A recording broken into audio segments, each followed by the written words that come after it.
Looks like it's running correctly. Now, I know probably the East Coast is already hit midnight just now, so Happy New Year's to everybody there. But, and actually, we're going to be watching a rebroadcast of the ball drop in New York. But, yeah, I know, seriously. It's already the year 2000 over there. It's crazy. How's it going, Halbrook? Hey, Dirk.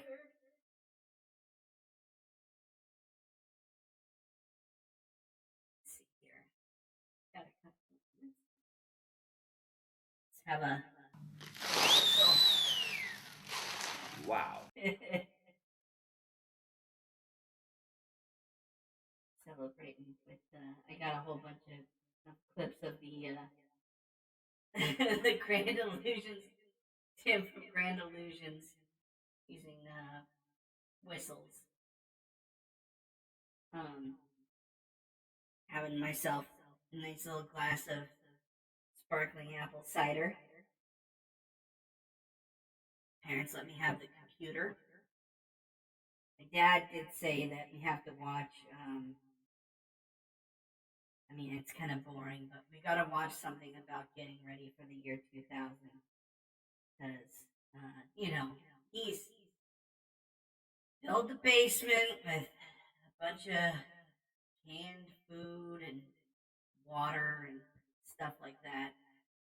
I don't know. I don't think anything's gonna happen. So I'm just gonna party with you guys. Um, yeah. One of the things is I got this neat computer, and it's actually this is a special monitor. Uh, I used to have a model like this. This one's modified, but we used to have a Commodore 64, and my dad could hook up a VHS player to it to watch videos instead of using it for the Commodore. So I got this modified so that I can run tapes as well as computer stuff. So the first thing we're gonna watch. Hey, Abe, how's it going? First thing we're gonna watch is gonna be a little introduction to Happy New Year.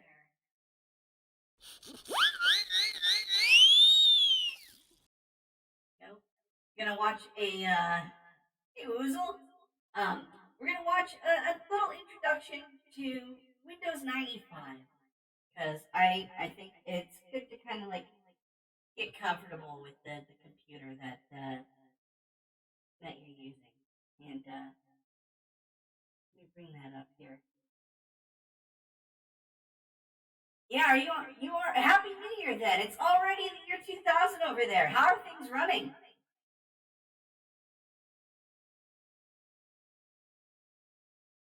Let's go ahead, bring.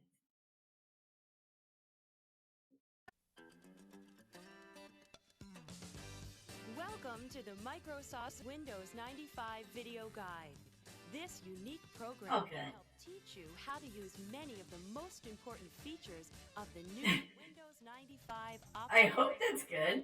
You'll get more than a few laughs as we present the world's first cyber starring two of television's hottest comedy personalities, Jennifer Perry and Matthew Aniston. That's Taking you on an okay. adventure in computing. That's a little strange. The office of Microsoft Chairman Bill Gates.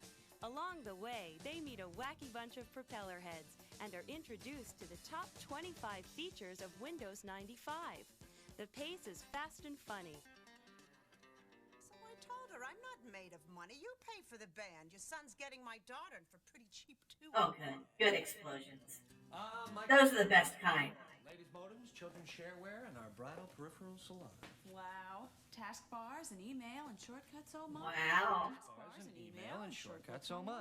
Taskbars and email and shortcuts, oh my.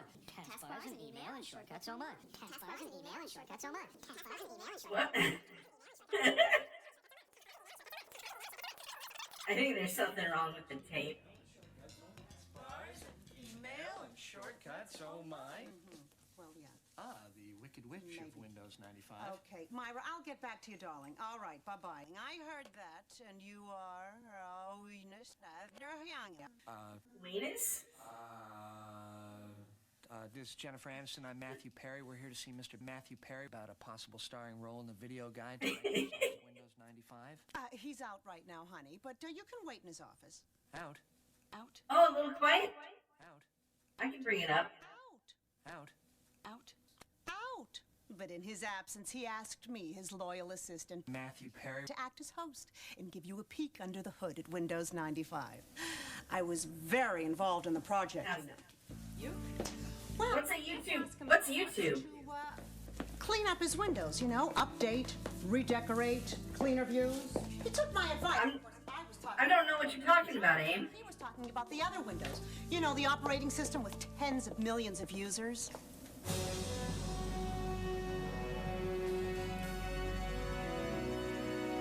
It's him. It's Matthew Perry. It's the real Matthew. Oh, we thought it was customary maybe to clap when entering Mr. Gates' office. Oh. Stop! Was just turning the lights on. So, this is where the magic happens, huh? The ground zero personal computing. The nerve center of the world's biggest software company. I mean, Ground Zero doesn't mean anything else to me, an American, in the year 1999. Mythical achievement right now would be an unchewed number 2. Honey, well, nosh. What? But if you want the job, spend some time looking at Windows 95. What do you know about the system? well, I dabble with the old Windows a little bit. And you?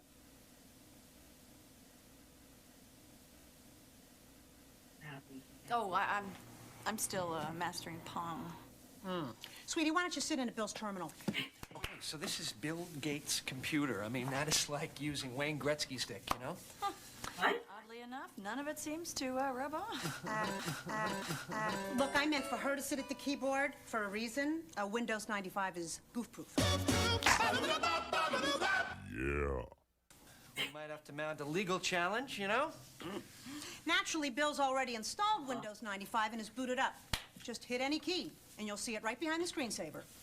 Where's the any key? So I could basically fall on this thing and it would get started. Yeah, but don't, okay? Oh, pretty.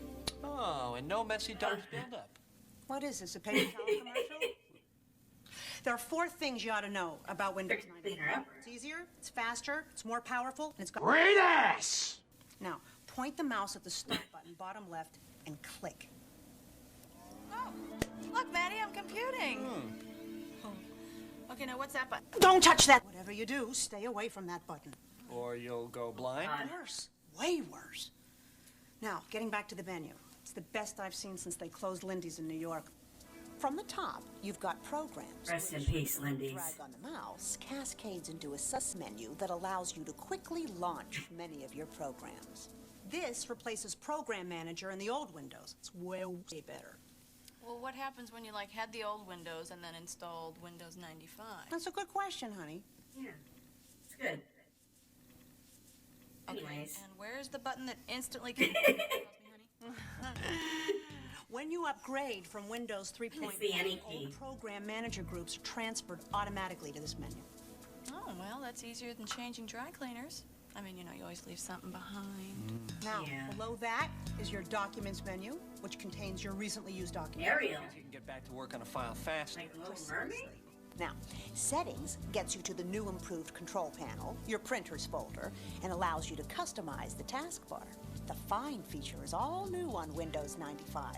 It's a fast way to find files or folders. Help is right there at your fingertips, and Run allows you to start up any program with a command. Finally, Shutdown provides easy and safe shutdown and restart. Okay, now let's load up the taskbar. I always just held the power button down. Is that anything like a Snickers bar? I don't anymore. What is but nougat? What are frogs? I saw that Mr. G had his personal 5-year projector install our top-selling spreadsheet I software. didn't buy the computer. It's my Microsoft game parents. plan. No, his golf game genius. He's trying to break 80 by the end of the decade. Now, Jen, open that Excel plan right off the Documents menu. Okay. Now, let's use the new Max and Min feature in the upper right side of the window to minimize this document. Yeah, and there's also an X. Well, the X will allow you to close any program or document. I'm right We want here. to keep the plan file on the taskbar, so we just minimize. Okay, click on the little notch. The taskbar keeps us... It's gone. What magic is this? I'll show you. Now, let's get into my computer. Your computer? No, Bill's my computer. I thought Bill was your boss. Okay, before this Who's on first? hideous vaudeville routine, let's move on.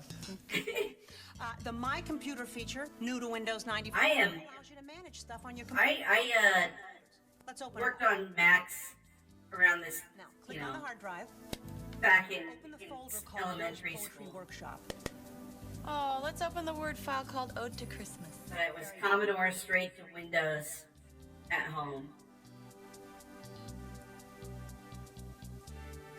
Oh, hey, What there's is that? mine. Well, why don't we write something to the boss? Let's make a copy we can work on.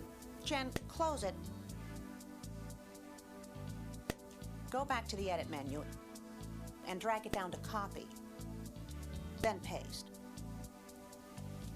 Oh, this is so trippy. Yes, I think that's the word Oh Bill my would use god, to describe the it's result insane. of several It's hundred just thousand men. absolutely All right, so how do we finish this poem? unchained, Jen. I got an idea. Come on, let me do that. Just something I'm kind of, you know, fooling around with.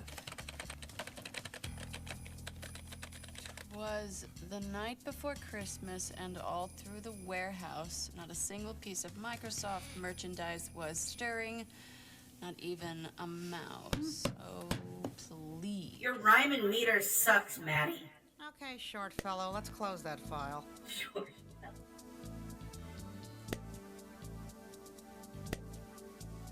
Now, click on the icon, then click on the name. Oh yeah. This allows you to rename the file. Let's rename it We Wish You a Merry Christmas. I like it. God. I like it. I don't. I like it. I don't. There's something you will like. You know what it is? I know. I don't know what it It's is. longer than 8.3 characters. Now, for a lot of people, this feature alone is worth the price of admission to Windows 95. That's why my dad bought it. Just name your files and folders any way you like. You know, I remember losing entire essays in college because I couldn't remember their file names. You know, I just zoned out. I've lost entire relationships that same way. Really? Oh, you don't want to go there. With Windows 95, you can use file names of up to 250 characters. Now, Just like, really want to leave that poem for Bill? well, something. I think we'll just delete it. I'm becoming in the future. Okay, go ahead. Destroy my art, my vision. It's my vision. Because this is the year 2000. Or 1999, of Oh, course. relax, Jen. Yeah, those are. Yeah, that's the meaty clap though of a mouse, not a not a hand. You can delete it, leave it there for future considerations, or you can immediately get it back by doing undo, do, delete. Okay, so the recycle bin is like an Said doo-doo. enabler for the indecisive. And undo is the way we were of computing? When she brushes his bangs at the end. Oh, Okay, excuse me, man in the room, no Streisand. We talked about that. Yeah, that's a law actually in Seattle. We've loaded onto the taskbar. Bill's golf plan in Excel, recycle bin, my computer. Now, just click on any of these buttons. so then the taskbar allows you to switch back and forth between windows. Told you I could teach anybody Windows 95. Well, don't start handing out diplomas just yet. Let me show you what multitasking is. First, They're handing out diplomas for this.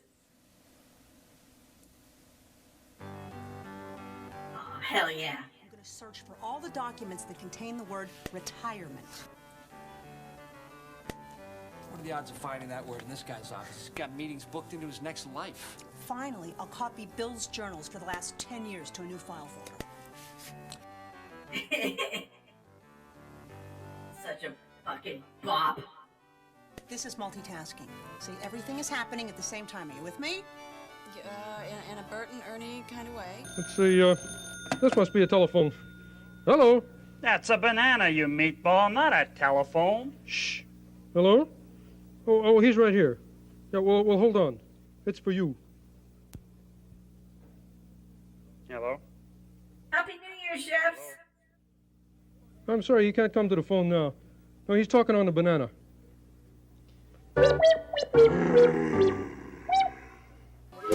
Oh, gosh, who's that? I don't know, but could he be any larger? It's Boris, the window washer. Well, what's he saying?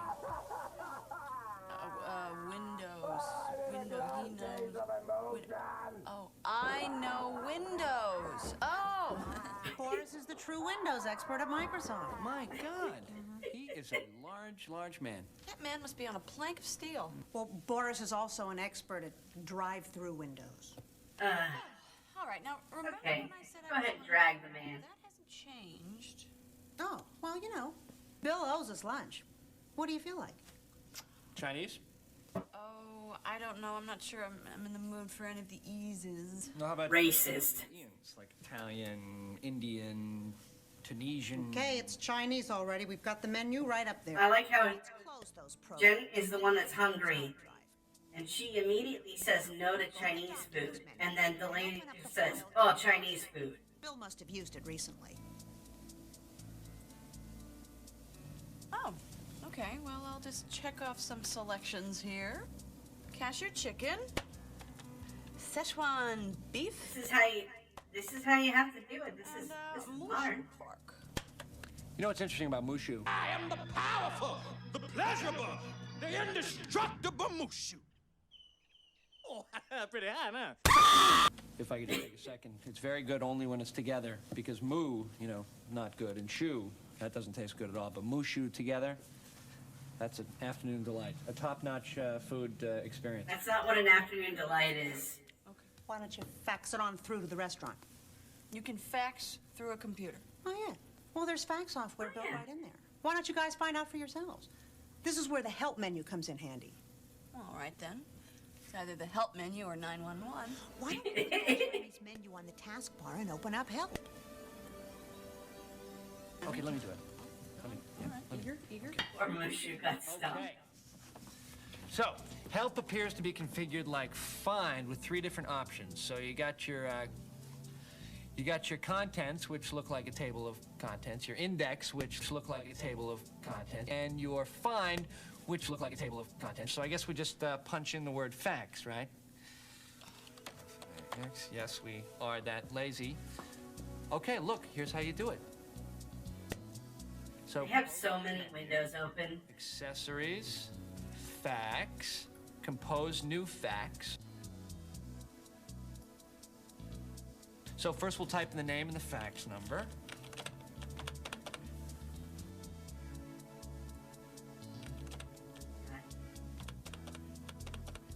Hey, almost. Then we'll use Bill's cover sheet, ensure slightly better service, you know. And then we'll attach our Chinese menu. Did they save the menu? I think it's just gonna send a blank one. And then finish.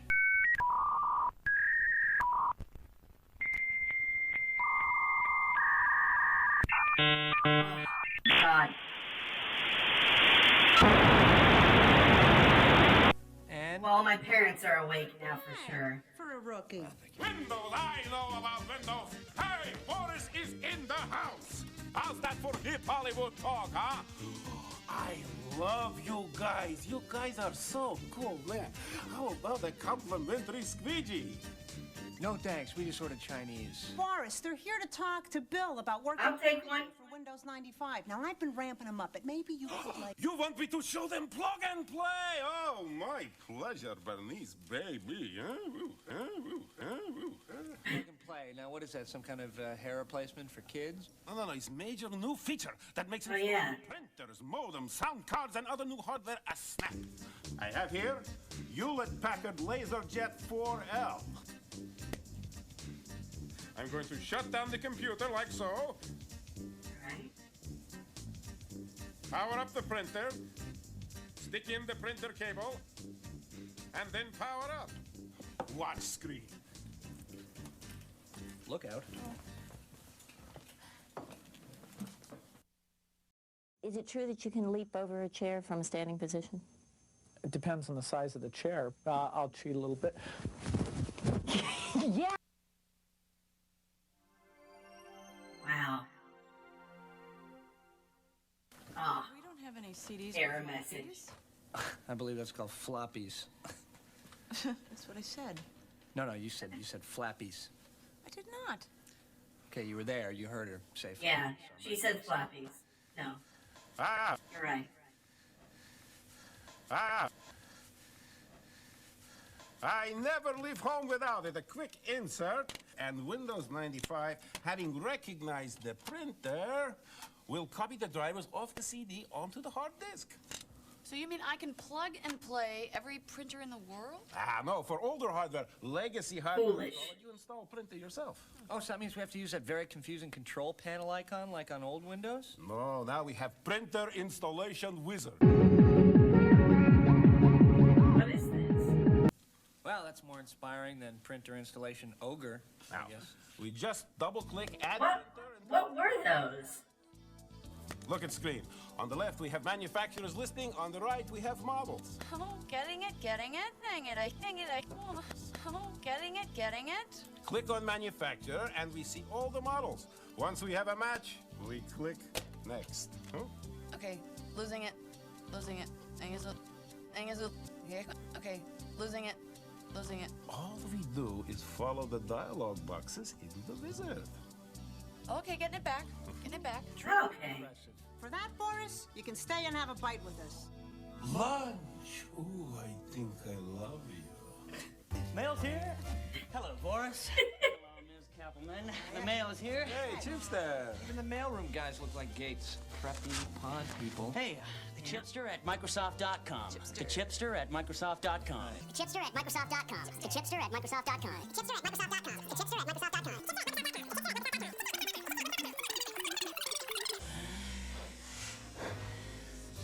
You know, I think you're onto something. The Chipster here is responsible for some of the communications features of Windows 95. So, you want to take a little backlit drive through the roads of the Microsoft network? I'll keep both hands on the keyboard, I promise. Smooth, very smooth. Thanks. But I think I'm gonna have to go with no.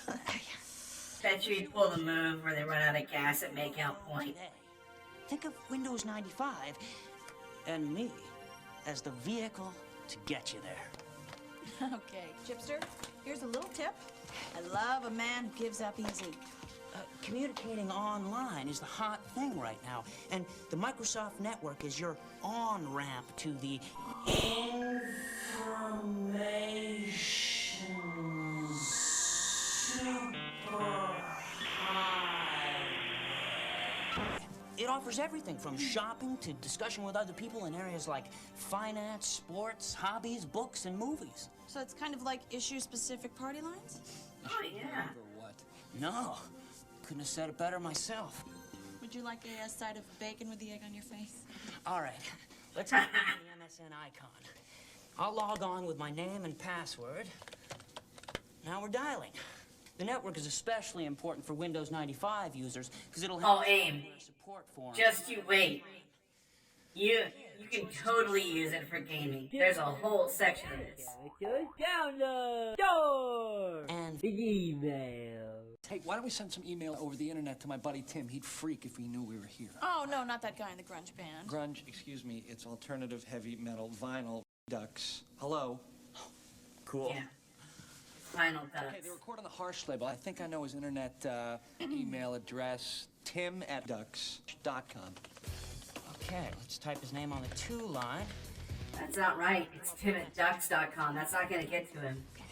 It's Bill Gates' office, not a rave party. Hey, this is a once-in-a-lifetime thing. Okay, Tim, we are hanging out in Bill Gates' office. Why don't you come over, bring the new CD and video, and then just hit the send icon and away it goes. Absolutely. Right. So then, like, when Tim gets to the office, provided he knows the address, he doesn't have to reach out to security to let them know that he has the okay to come up to the CEO's office. Oh, then you're gonna love this. Did I just say that?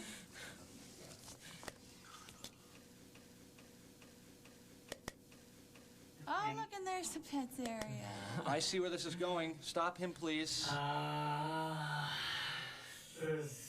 Scratching post. Pull the plug. Is there anybody in charge here? God, oh boy, an entire gallery of Cats owners' photos. Do they have an audio tour with this? Let's look at buttons. Oh,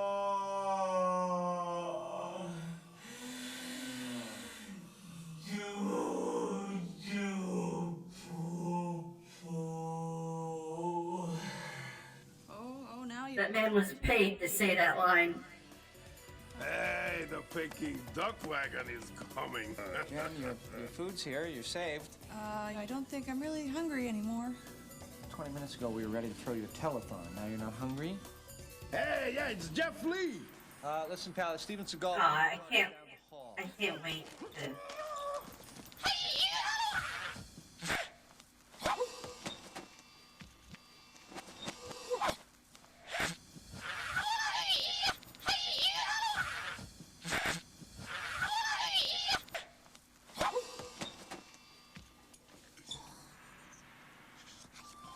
I'm getting Southern California.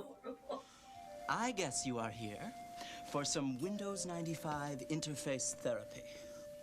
No, I don't think my HMO covers that. Hey, listen to the man. He's got a Zen spin on Windows 95. He just told you his insurance doesn't cover it. Our menu. Column A always complements column B. Protein on the right, carbs on the left. Elements stay the same, but the combination of choices are indeed creativity is challenged. Wow. Well, it's kind of like an interactive fortune cookie, wouldn't you say? No. The tools are same for everyone, but no two people view the world exactly the same through the Windows 95 system. You ever try any right-clicking? Well, there was some peer pressure back when I was a freshman. Most right-handed people use the left mouse key as their primary tool. Since right-handed people rule the world with the left side of their brain, we are trapped inside their rigid rules. But Microsoft Windows 95 allows for the influence of the right brain and the lefty in all of us. Right-clicking is the end result of all that. In other words, do you want to get funky?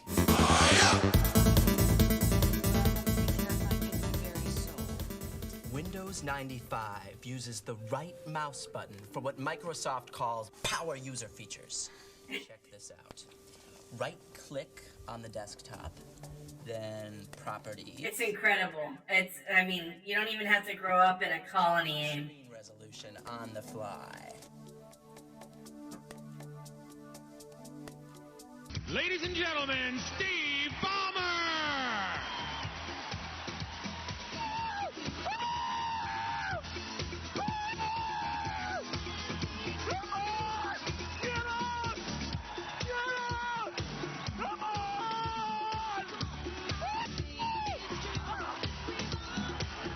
he hurt his foot.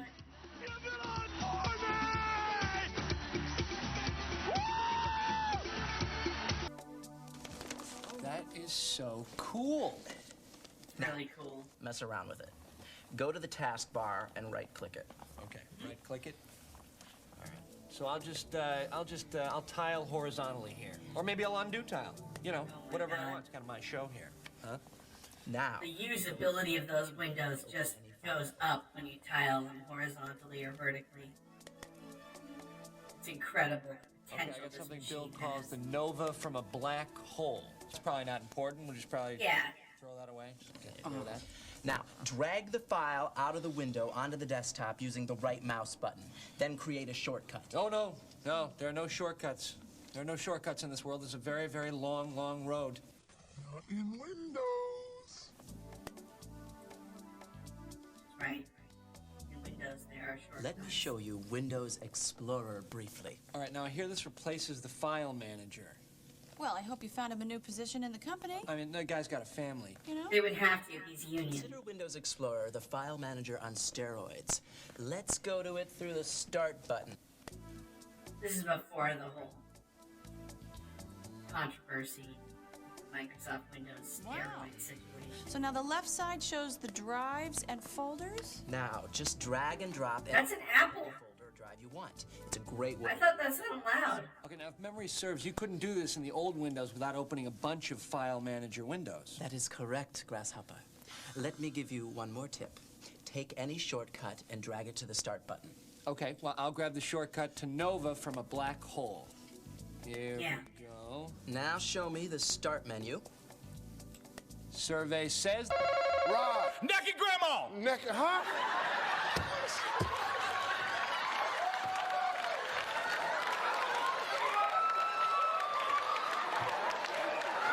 I don't want to see that either. The shortcut is now on the top of the start menu. We are rocking the desktop.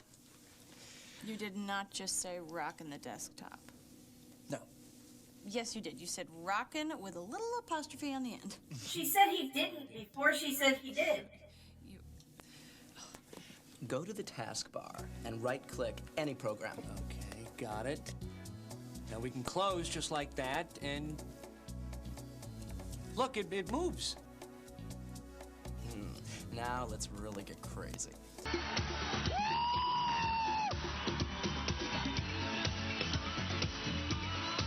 Come on! Go into the control panel off the hard drive in My Computer. Let's check out desktop themes. What is this? Actually, it's not part of Windows 95. There's some really cool... Yeah, I know, because I don't fucking have this. ...called Microsoft Plus. Now dial up American 60s and hit display. Oh, psychedelic. People, we have an announcement. Stay away from the brown floppies. Stay away from the brown floppies. With Windows 95, you can pretty much impose your will on your PC and the world. I feel so empowered. See. It's Joystick Johnny. Joystick. Game, I told you. What brings you to town, Buckaroo? It's gamer time. We're not here, Johnny. We don't want no trouble. Joystick Johnny? What is a Joystick Johnny? The most feared video game warrior in the territory. He's probably heard that the new multimedia support in Windows 95 makes games fast and cool. And of course, Windows 95 is compatible with DOS games like Flight Simulator. That's yesterday's news to Johnny. Somebody better step up and volunteer. We start fitting everyone here for one-man bungalows. How about that? Oh my god. Johnny is for public housing. Okay, first of all, I'm Matthew, so that takes care of the Stranger thing. And second of all, I'm not hiding anything. As a matter of fact, I'm working on an expose right now to blow the lid off the sitcom business. Yeah, well, nobody's leaving until somebody's It's married. true. Play a little You three can't swim at all. Joystick Johnny. Okay, Junior. You're on. Girl. Sexist. Hardy har. Now, see, that's a coward's laugh. Nobody Big challenges. Johnny a coward, ma'am. Lee, bring Gotta him. be careful with Joystick Johnny. That kid's a fiend. So, what's 3D pinball? You mean you've never played that? Oh my No. gosh, never played it. No. Oh, wait a minute. No.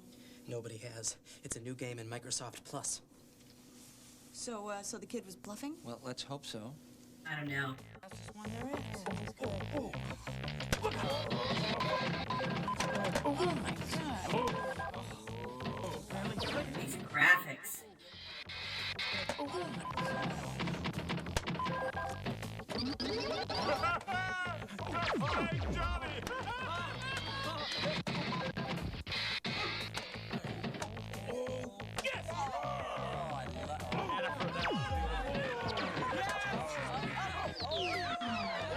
I can't believe she's winning. This is incredible. Achieved. Isn't that what the kids say? You're on my list, Missy. Oh god. It's Puff the Magic Dragon.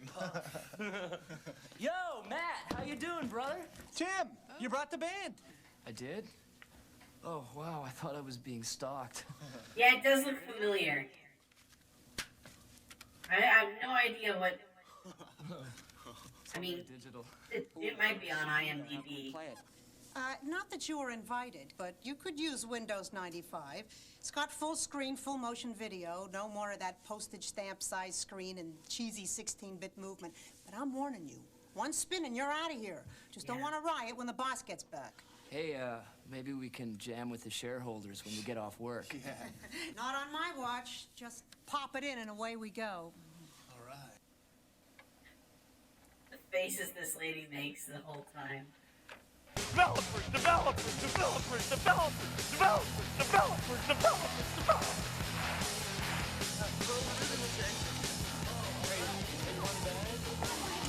Want an egg? You know, I'll tell you something, I've learned so much, I feel like I've already been a part of the Windows 95 video. Yeah, I know. It's an incredible program, isn't it? Yeah, and the best thing is we've met some incredibly freakish and frightening people. Uh-huh. And you know what, Maddie? I'm feeling kind of... Wait. Hold on a second. What the hell? What? I think I'm going to press that red button. Really? Uh-huh. What the fuck? No. Give me a second here. Windows. I know Windows. I told you people to stay away from the brown floppies. Well, what happened? I don't know. I mean, you pressed a button and people got zapped into the computer, and now, what do we do? Leave. Yeah, I guess we could see Bill tomorrow, right? Okay. You know, this is gonna sound kind of strange, but I'm kind of gonna miss Joystick John. Oh, are you, Maddie? Hey, Maddie, what's going on? You know, by the way, I said Flappy. You said Flappy. No, I didn't. I said This You said Flappy. company, yeah! Flappy. Why did I say Flappy? You said potato, I said potato. You said Flappy. Say it. All right. Well, Jump. No! Was he the kid? Was he Mimi Siku?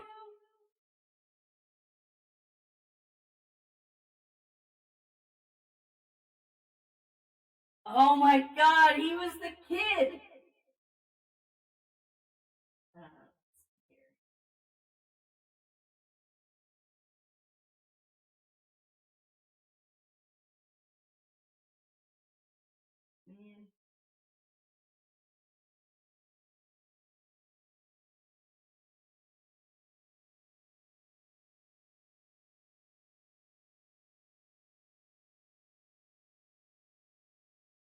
Let me get rid of Nightbot because I clearly need to like do more with this guy first.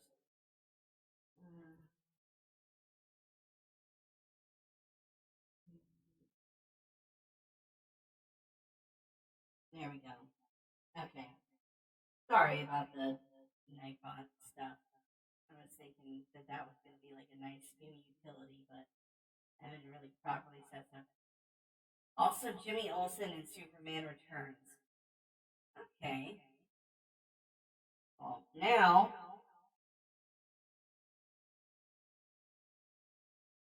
I'm going to switch over to PC mode on my monitor. And we are going to play Pictionary.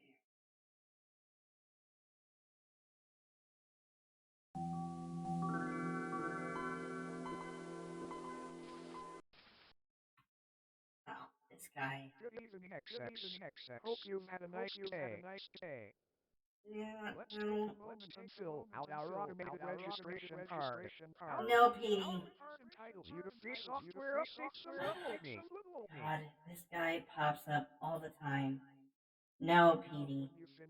Click the register me button below. I will automatically register you and add you to my free software update list. Identify you and my updates are available. I'm fine, thank you.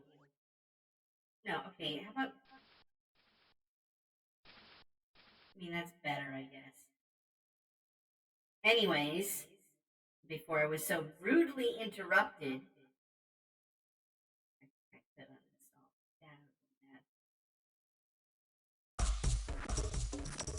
We are gonna play some Pictionary.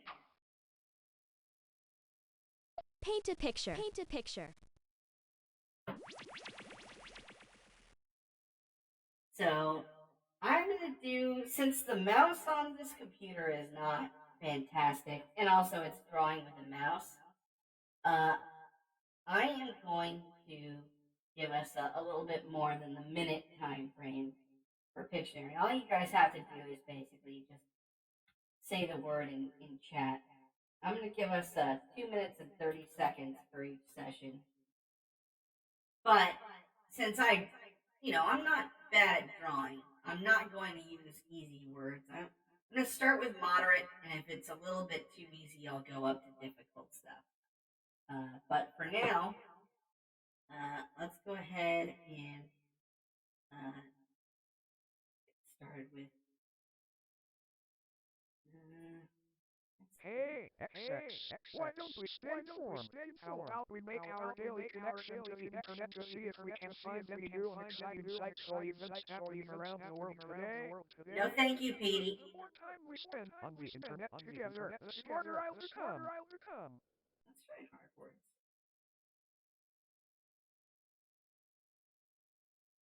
Okay. Now, go. Okay, XX, let's please remember the more time we spend together on the internet, the smarter I'll become. Oh, I think I see what the issue is. Let me, that might fix it. Sorry about that. Okay, I've got a word. 2 minutes and 30 seconds on the clock. So let's see here. I had a word.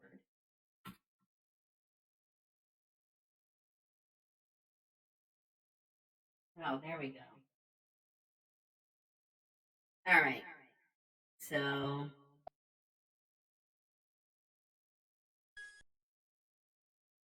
let's go ahead and pencil should be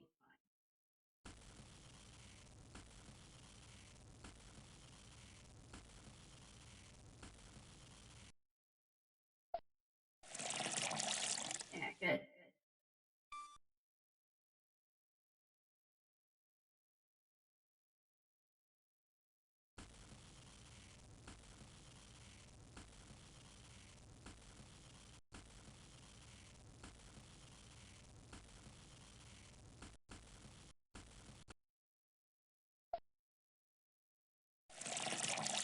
No. Phew. Petey.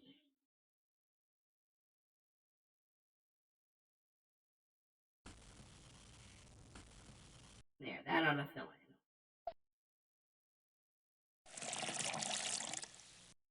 And then just so people kind of know what this is supposed to be.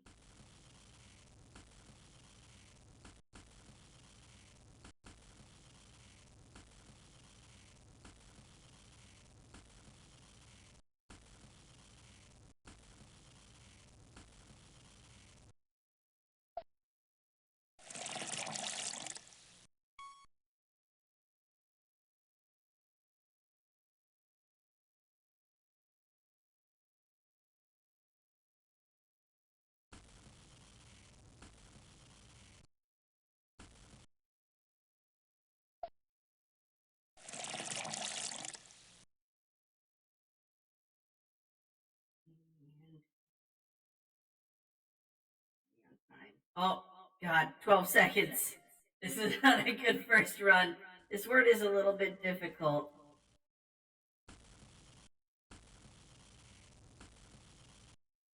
Oh, time is up. So, it was a chestnut, which is a little bit difficult to depict because it kind of looks like like a loaf of bread, like you said. So I tried to draw the open fire. Yeah. I'm always on the move. You know what, Petey? I'm gonna. Right. Okay. So now let's go ahead and erase this then. 5, 4, 3, 2, 1. 0. All right. And let's go ahead and generate a new word.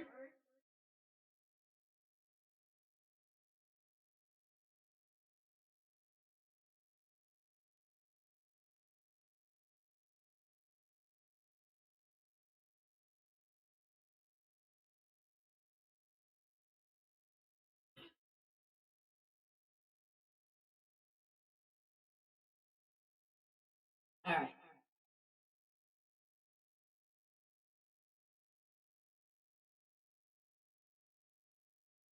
So this, maybe drawing like this would be the easiest way. You know what? That's cheating. Just keep using the pencil and fill.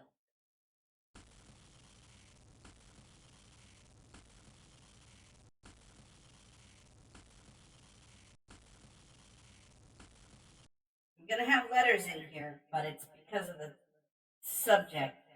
I'm not actually writing what it is.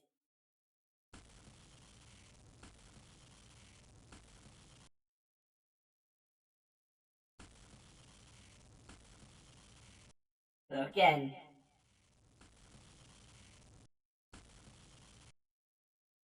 it's not a dog.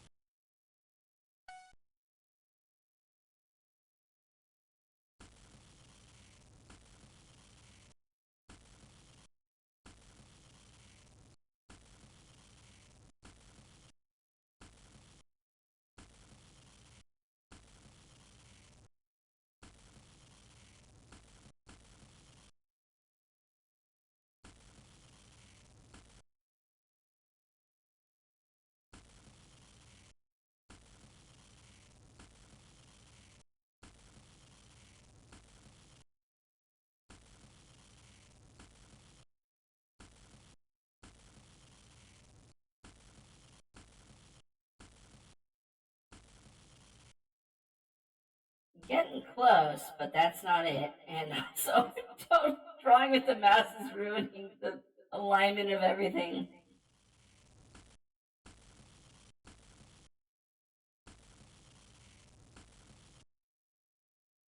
Yep, you got it, Dirk. With 18 seconds, it's a word search. Has had to fill everything in. Oh. Oh no. Did I write that somewhere? I'm gonna allow it. Oh no, I was writing rope. I was not writing rope.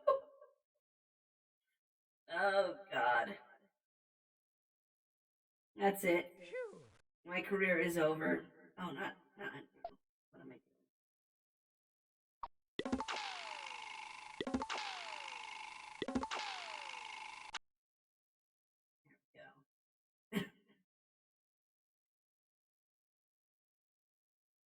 All right.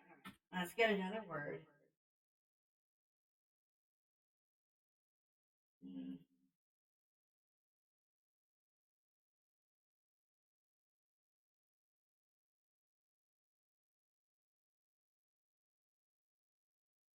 All right. It takes me a little bit to generate a word because I'm on like moderate words, but it keeps giving me ones that I think are too easy.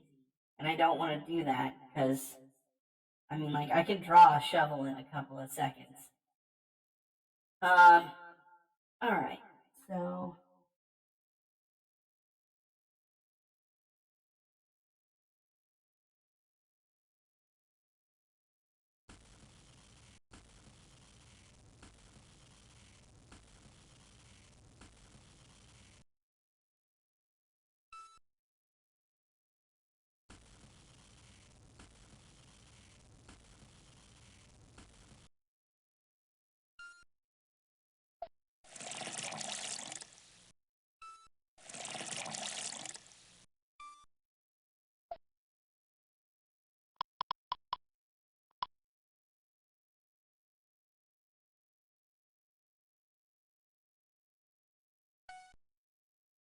no, not a comic.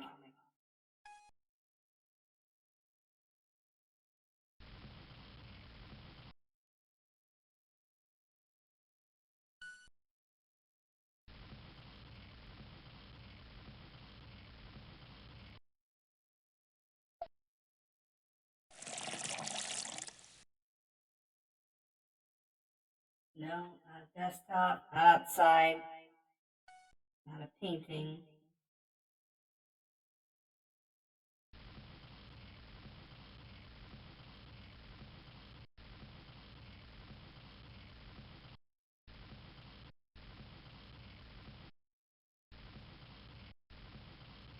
Yep, you got it. I was drawing, oh god, what is his name? Chad Kroger. And I was gonna have him point and say, haha. Alright.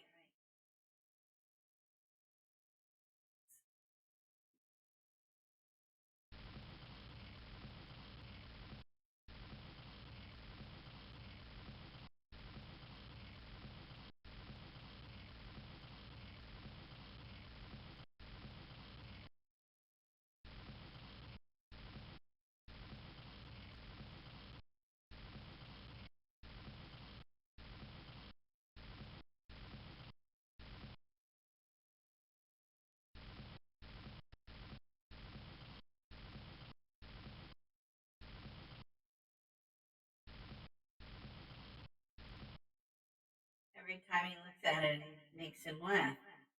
Yikes! I keep hitting undo. So. Whoa, that was so quick. Is that safe for anybody to see? Oh, it's 9.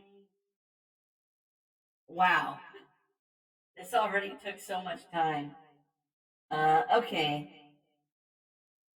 Oh yeah, no, we're good. Oh, we're good. We're good. Okay, we're good. Let's generate another word.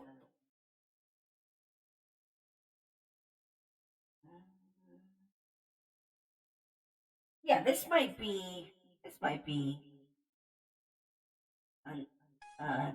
different enough. Kroger energy.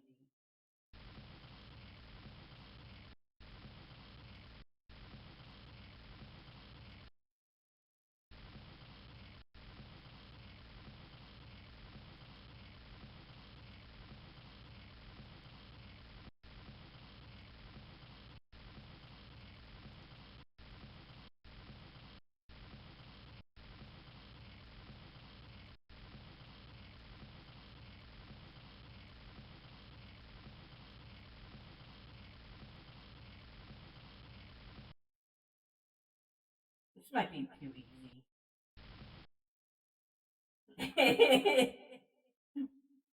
Yeah. You got it. It is, in fact, a hippo.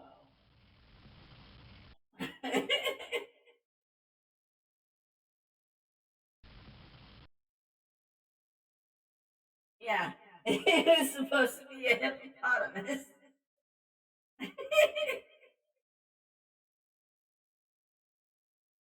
No, not the board game. There's no gray hippo in Hungry Hungry Hippos. They're all different colors.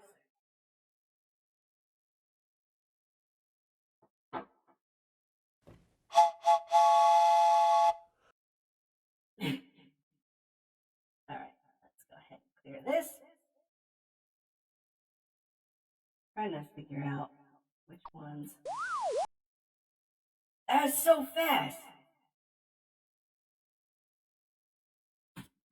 Alright, and then let's go ahead and generate another word.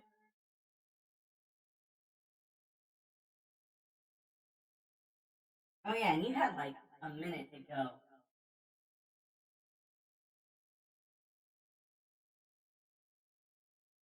There we go. Okay, this one's going to be a little bit difficult.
Okay, well, not a purse, not a fanny pack.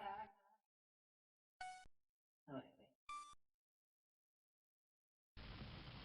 wait. No. Yep, you got it, Aim. It's a postman.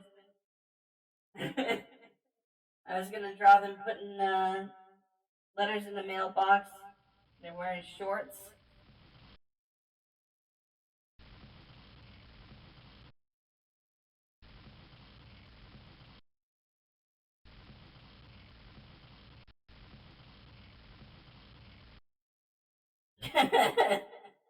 No.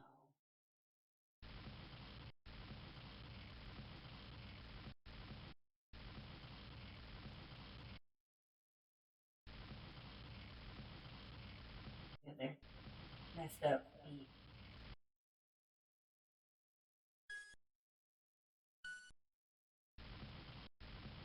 This mouse cursor.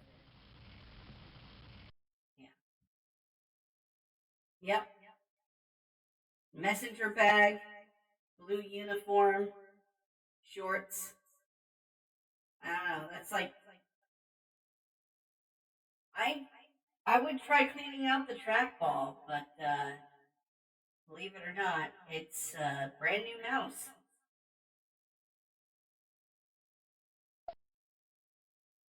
This one might be good.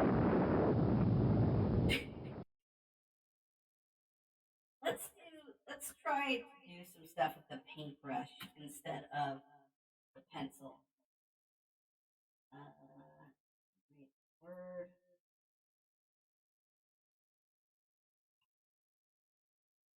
Since the paintbrushes are so wacky.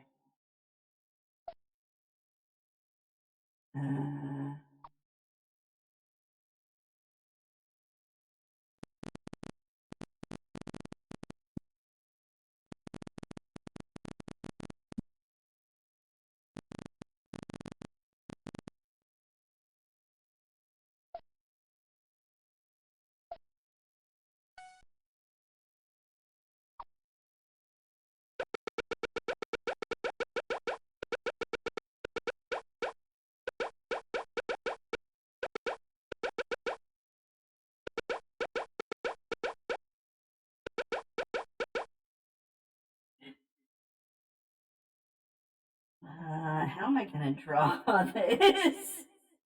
I've already doomed myself.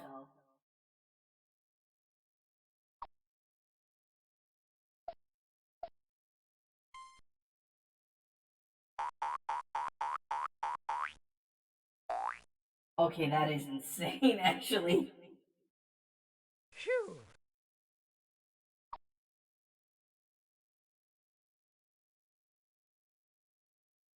Nope. Oops.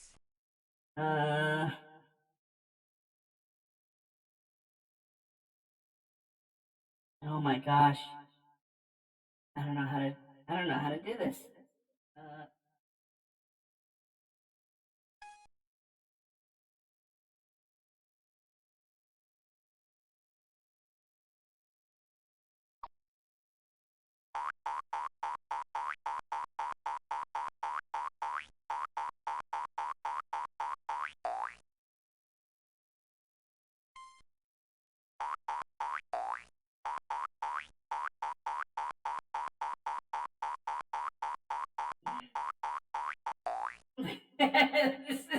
This looks so crazy.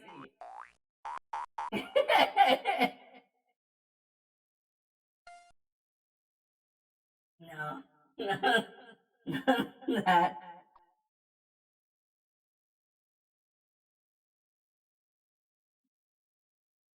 Oh man, I have no idea if this is gonna work. There's 2 seconds left. That was a pelican. Oh, Dirk, you got close. I was trying to draw like the ocean or the dock, and then I was gonna draw a pelican. And yeah. using these is definitely a way to make it more difficult on somebody who draws normally. How? a hand one, dude. I could have drawn a turkey. Oh, we have time. All right. I think one more probably. Oh, no, stop it.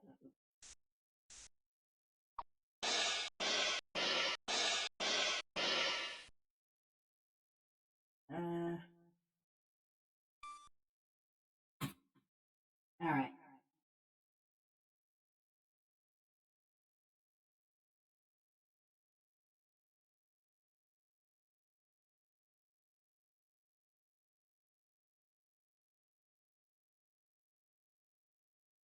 Ooh, this will be a difficult one.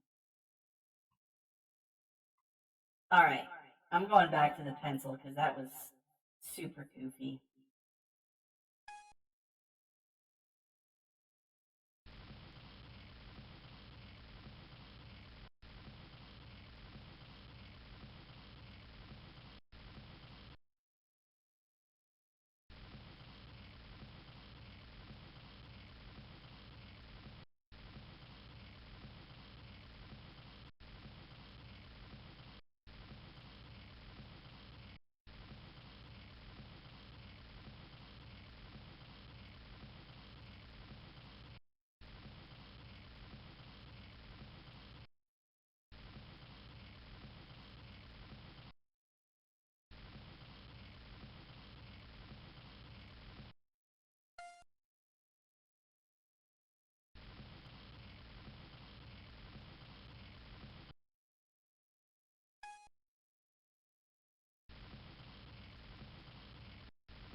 That's.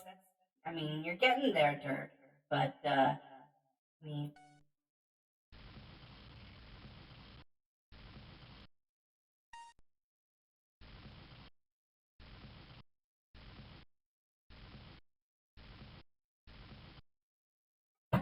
you got it, Winter Kid. It's a pillowcase. With 52 seconds to go.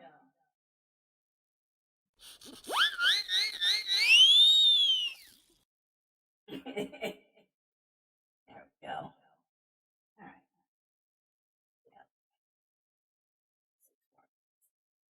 So let's do this. Let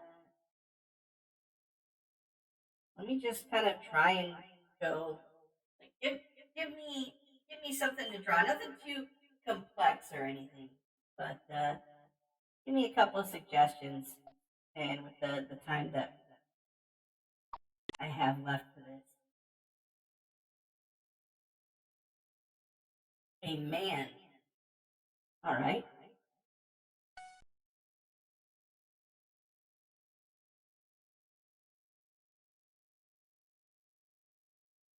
Let me start with.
cowbell noises.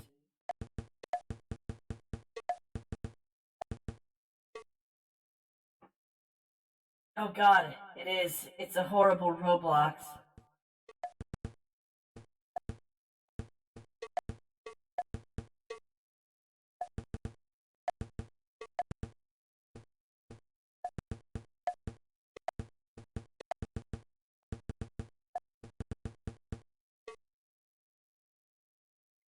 Roblox, exploiter of child labor.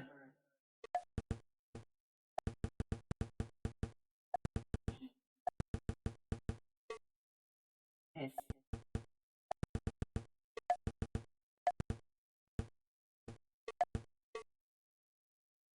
Alright. I have... See, it's not quite... Things aren't closed.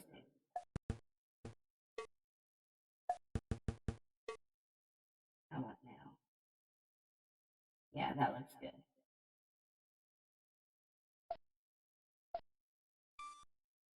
Since it's also Lego's philosophy, I'll do this for skin tone because it's safe.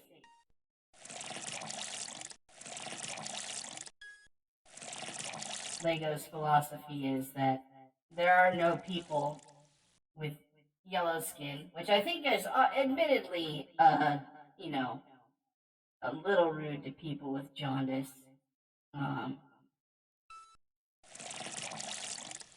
But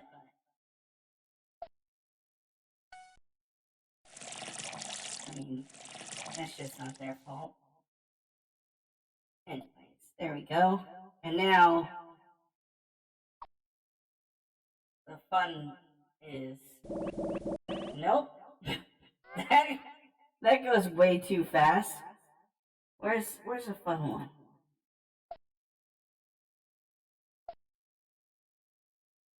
Yeah, this works. He's a horrible clown. There we go. And then we're going to...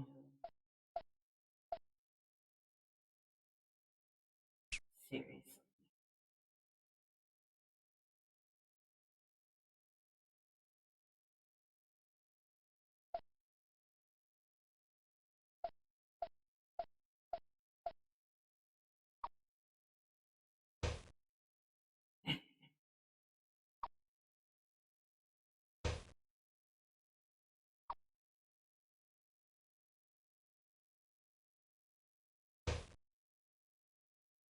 Where are the noses?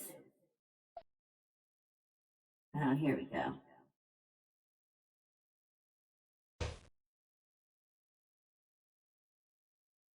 And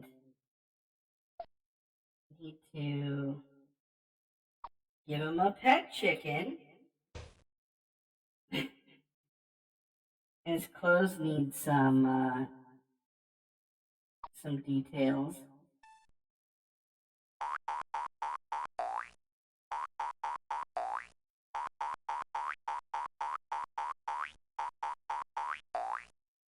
There we go. Let's do some trees around where he lives. And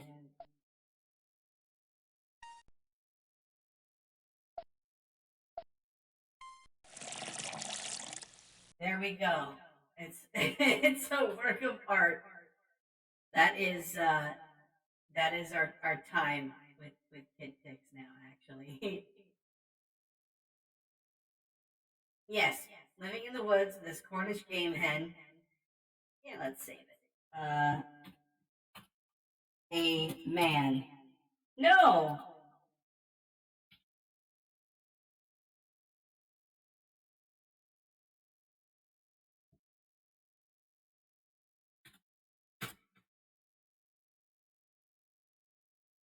Don't tell me. There we go. Okay. Alright. And then now I do have contractual obligation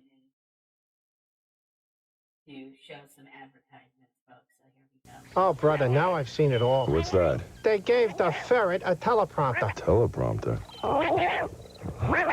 Well, I guess he can't memorize his lines, huh? Memorize his lines. The guy's a door jam. I don't know why they give him so much slack. Well, that's because he's got a good look. A good look? Yeah, look at him. He looks like a little European filmmaker.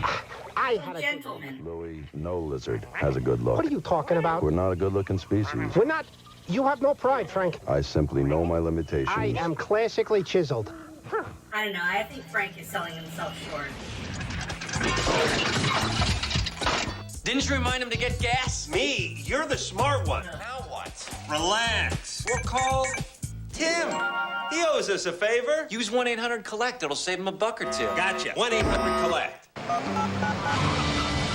Need a lift? Oh, yeah, baby. Yes, ma'am. We don't accept rides from strangers. We do now. Yes, we do. It was a good policy. Or 3.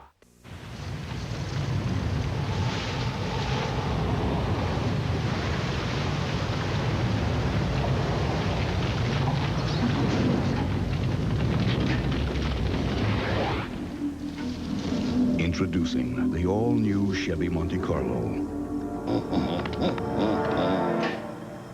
Green. The side you show the world is up to you. If you're calling your village, collect calls with 1-800-CALL. AT&T can save you big bucks. It's the same low rates every minute, everywhere. 1-800-CALL-ATT. This would never be allowed. My son. How huge is the new Paw? Almost that huge. Oh, nice one. The new Paw. Massive new level. The tides are just competition. Outrageous arena. swallowing cities. Soccer style. Take on water games and penguins. Yes, penguins. Up to 4 players can go at it in a big-time Pong-a-Palooza. The new Paw. It's huge for PC and the PlayStation game. San Francisco fully submerged today as someone plays Pong. Happy about this. You go, girl. We weren't happy about baking all day either. But it was ours. Stovetop oven classics. A one-dish oven-baked chicken dinner. Sauce, seasoned stuffing. All you add is chicken. 5 minutes to make. 30 to bake. A Sunday taste. Tuesday. It's so bad. Dagnabbit. What's next? Thanksgiving in a box? Stovetop oven classics. Bastards. Tuesday effort. We need a martini. Sunday. A predator. Oh, my God. With the appetite. What if this man's brain was eaten? For human flesh. Hunger is always there. And it satisfies it any way it can. When our frogs. An all-new episode, Sunday at 9, 8 Central on Fox. It's the end of the millennium. We could all be living in the dark ages. Now the time has finally run out. What if they're right?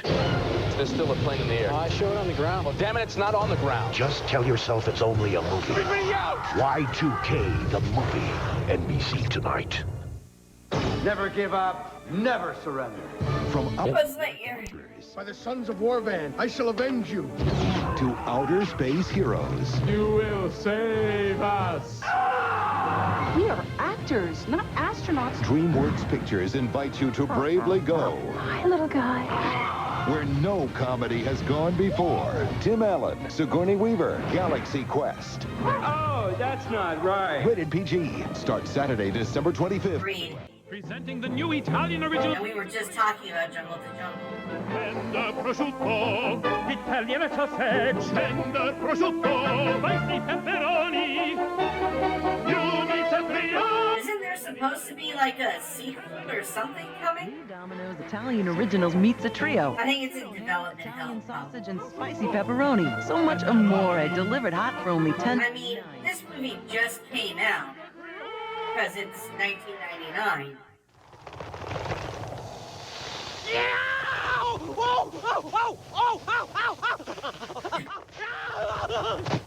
Hot chocolate, anyone? Just add Hershey's syrup to hot milk. Catch Ricky Martin at his first ever network special, CBS Friday. Celine Dion, All the Way, a decade of song, 9 of her greatest hits, 7 brand new tracks. Right. Well, no, I get that. I'm on the West Coast. stores now.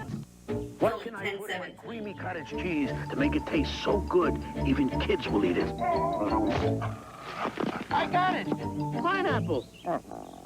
Breakstone's Cottage Doubles. Available in peach, pineapple, and strawberry, too. Millionaire Week has come to a close. Now what? The phenomenon continues. Who Wants to Be a Millionaire returns to ABC 3 nights a week. Tuesdays, 8, 7 Central. Thursdays, 9, 8 Central. Sundays, 9, 8 Central. That's Tuesdays, Thursdays, and Sundays. I think they're trying to kill me. Who Wants to Be Oh god, so many free Regis! Alright, so let's go ahead and let's play another game. This is it's gonna be a quick one. There's not a whole lot to this. Let me go ahead and Hey, XX. I was just thinking that knowledge is so powerful. How about we make our daily connection to the internet to see if we can No, find any Edie. exciting sites or events happening around the world today? Remember, the more time we spend on the internet together, the smarter I'll become. no, leave. Oh, what happened here?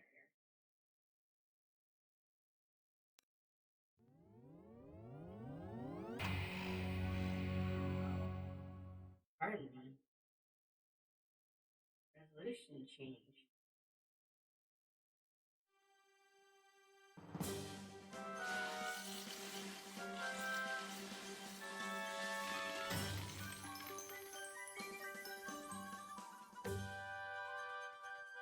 Hey, my name is Julie. I'm a Pokemon trainer. There's not much I can do for this. Me, and together we'll become the greatest Pokemon masters the world has ever seen. We're gonna learn about the world of Pokemon, the trading card game. But you can do more than just collect and trade these cards. They're a complete game. Using the cards, you can battle against your friends to become the best there ever was. It's totally fun. So This shit is so epic. then let's go. Oh no. Look what it's done to my background. Hey, if you're new to Pokemon, click on Learn. If you want to play against me in a real game, click on Play. This was a mistake. There's nothing wrong with her. That's right. She's fine.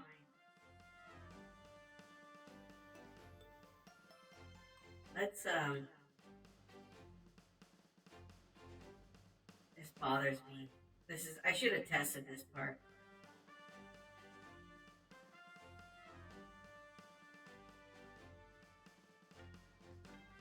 At least do that. And then... No, what happened?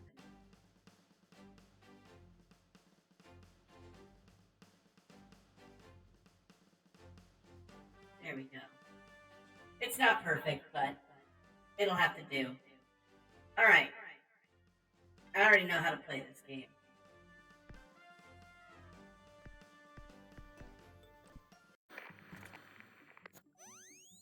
My name is Julie. Let's play some Pokemon.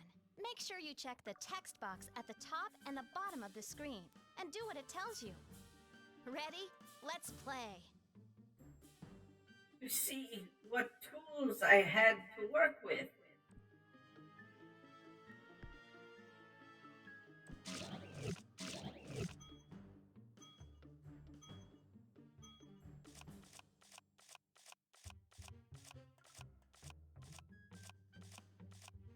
Okay.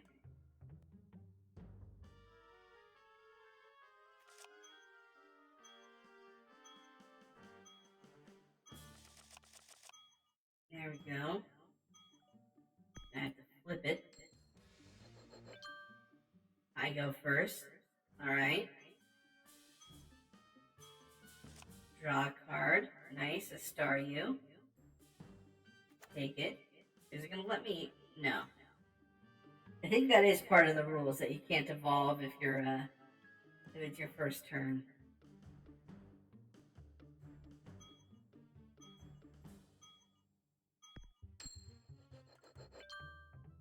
Alright.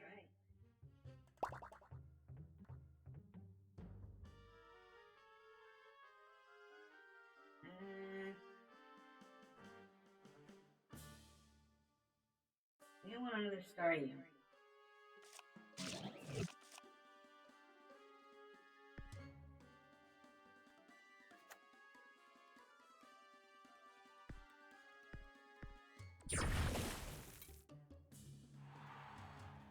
Yeah. Huh, that didn't hurt at all. Bullshit, it did 10 damage. If there's a quantifiable number to the damage inflicted, it clearly hurt something. Oh, yes!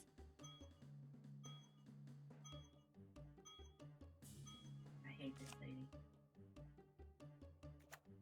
I will destroy her.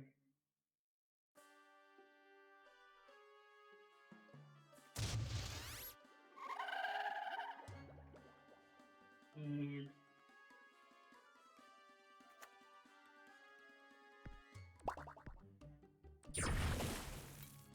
I have inflicted pain on you. Oh, wow.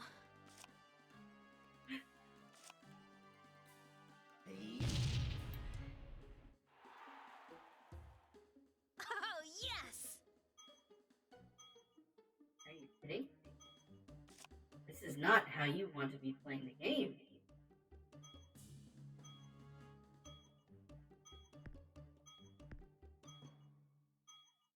Ugh, here we go. For some reason, it has a really difficult time showing the cursor in this game.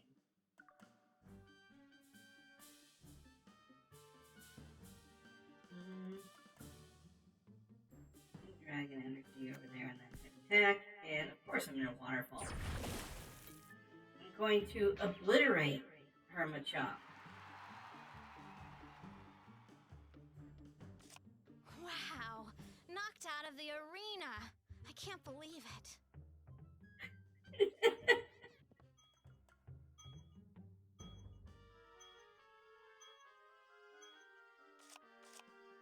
I got a prize card.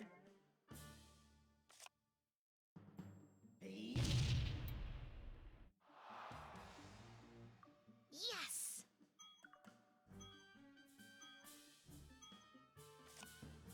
Water energy. That. And waterfall.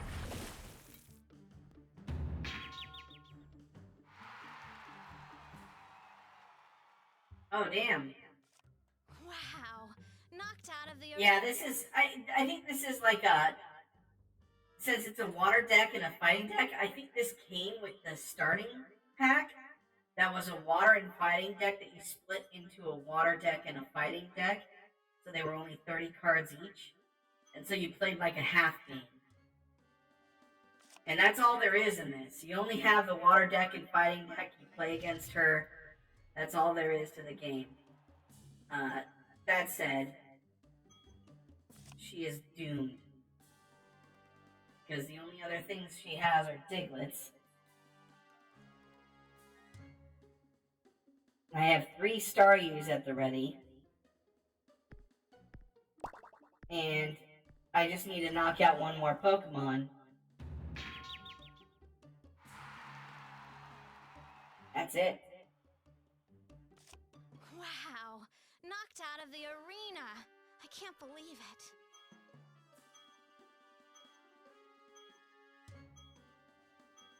Well, it doesn't count the Psychic. It just counts as a water type card. You beat me. Well, I demand a rematch. Yeah, let's do a rematch, and I'll play the other side. My name is Julie. Let's play some Pokemon. Make sure No, to it's at the like top and the bottom.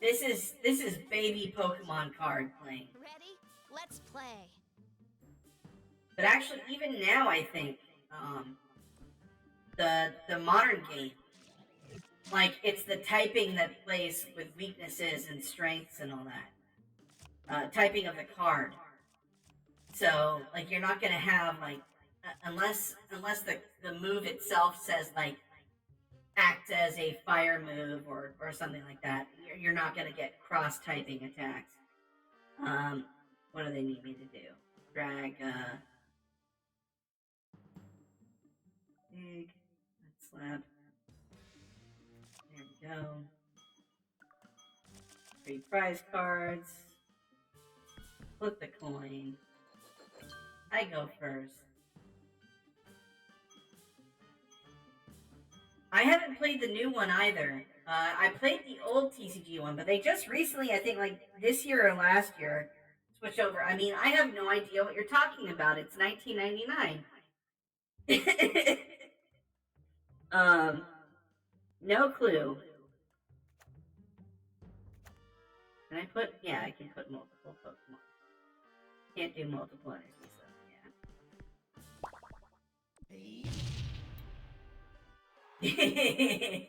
yeah. There's no worries. Nobody's getting in trouble for. Oh no. No one's getting in trouble for breaking the immersion in this. I'm not a cop. Seriously. Sometimes also in this, you just get screwed. There's no strategy that can win the game for you. You just get bad cards dealt. And I've played this a few times.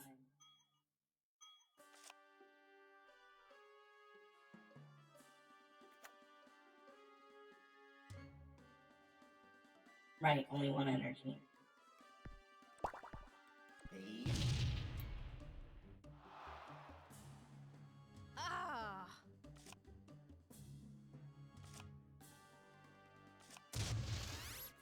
Ah, crap.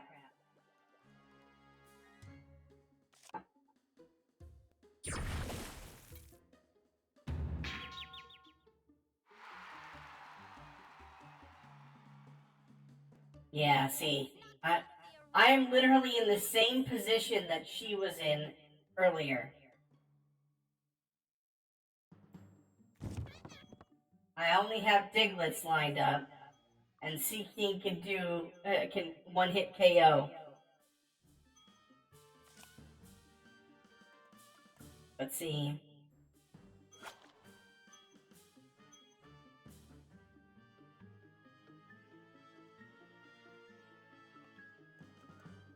Oh, that was useless at this point.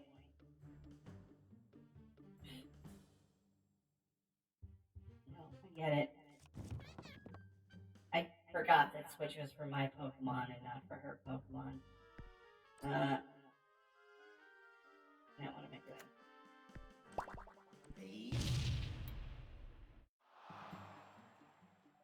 Huh, that didn't hurt at all.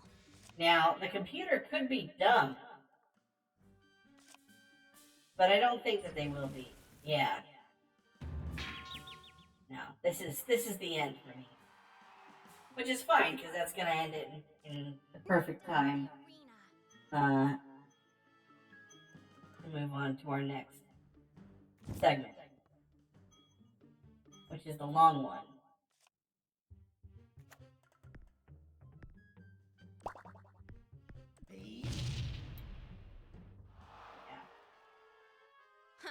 Seaking still had another 20 damage to go. They'd be stupid to do anything other than knock my Diglett out completely. Yeah. Not very well balanced, I don't think.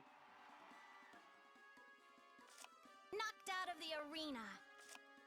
I mostly just wanted to show this off because of the fucked up faces that these weird characters have.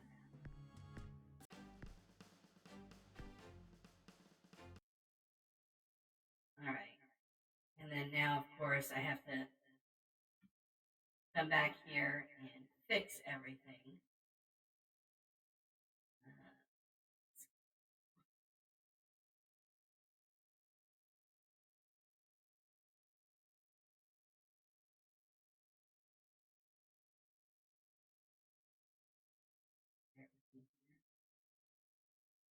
Dropping sticks and everything, so it's all.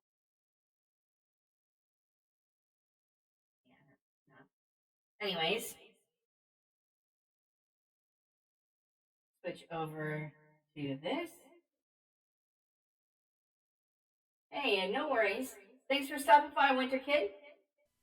We're just going to learn how to survive the year 2000 that you're already in.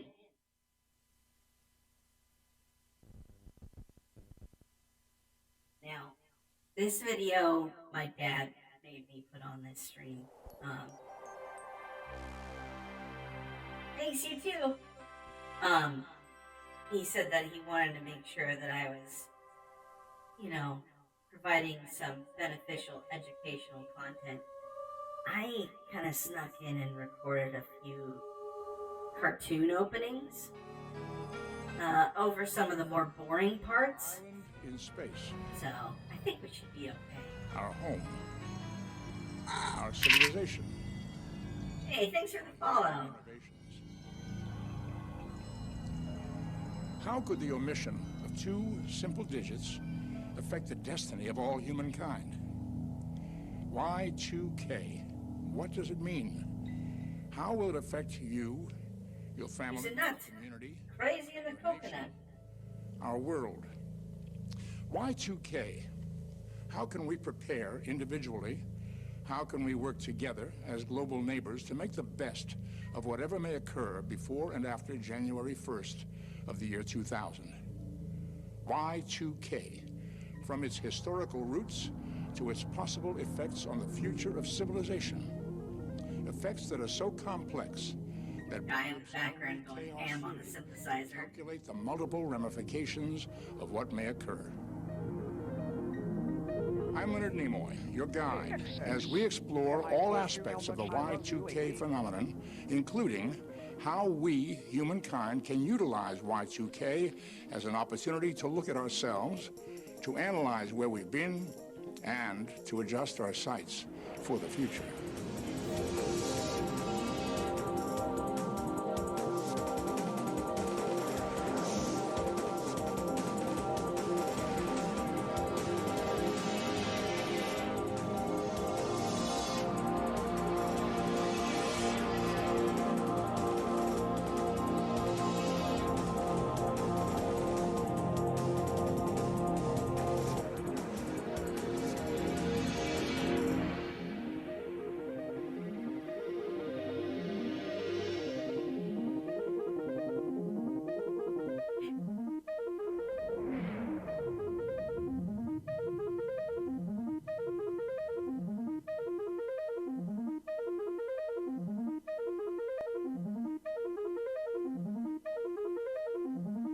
Stood on the shoulders of the scientists. There is an ancient myth discovered all this. They have been the most highly advanced civilization ever to dwell on the planet Earth. Legend has it that this civilization was perhaps more technologically advanced than our human civilization is today, on the brink of the 3rd millennium AD. But the legend also ends, suddenly, with the revelation that this entire ancient civilization vanished, that their great island sank into the sea because their technological innovations were too far ahead of their human judgments, human foresight, and simple human frailties. This legendary civilization was, of course, Atlantis. Yet the problem for us in the year 1999 is that we're all sinking into the sea. May or may not have happened a long, long time ago. Rather, we are now facing very real global issues related to power supply, satellite communications, water, healthcare, transportation, distribution of food, and other items vital to everyday human survival. These global issues are the direct result of an equally real human oversight many people now refer to as the Y2K, or Year 2000 problem, which derives from the fact that billions of lines of computer code and embedded microchips that now run the very technologies we all depend upon may fail in that briefest moment between December 31st, 1999 and January 1st, 2000.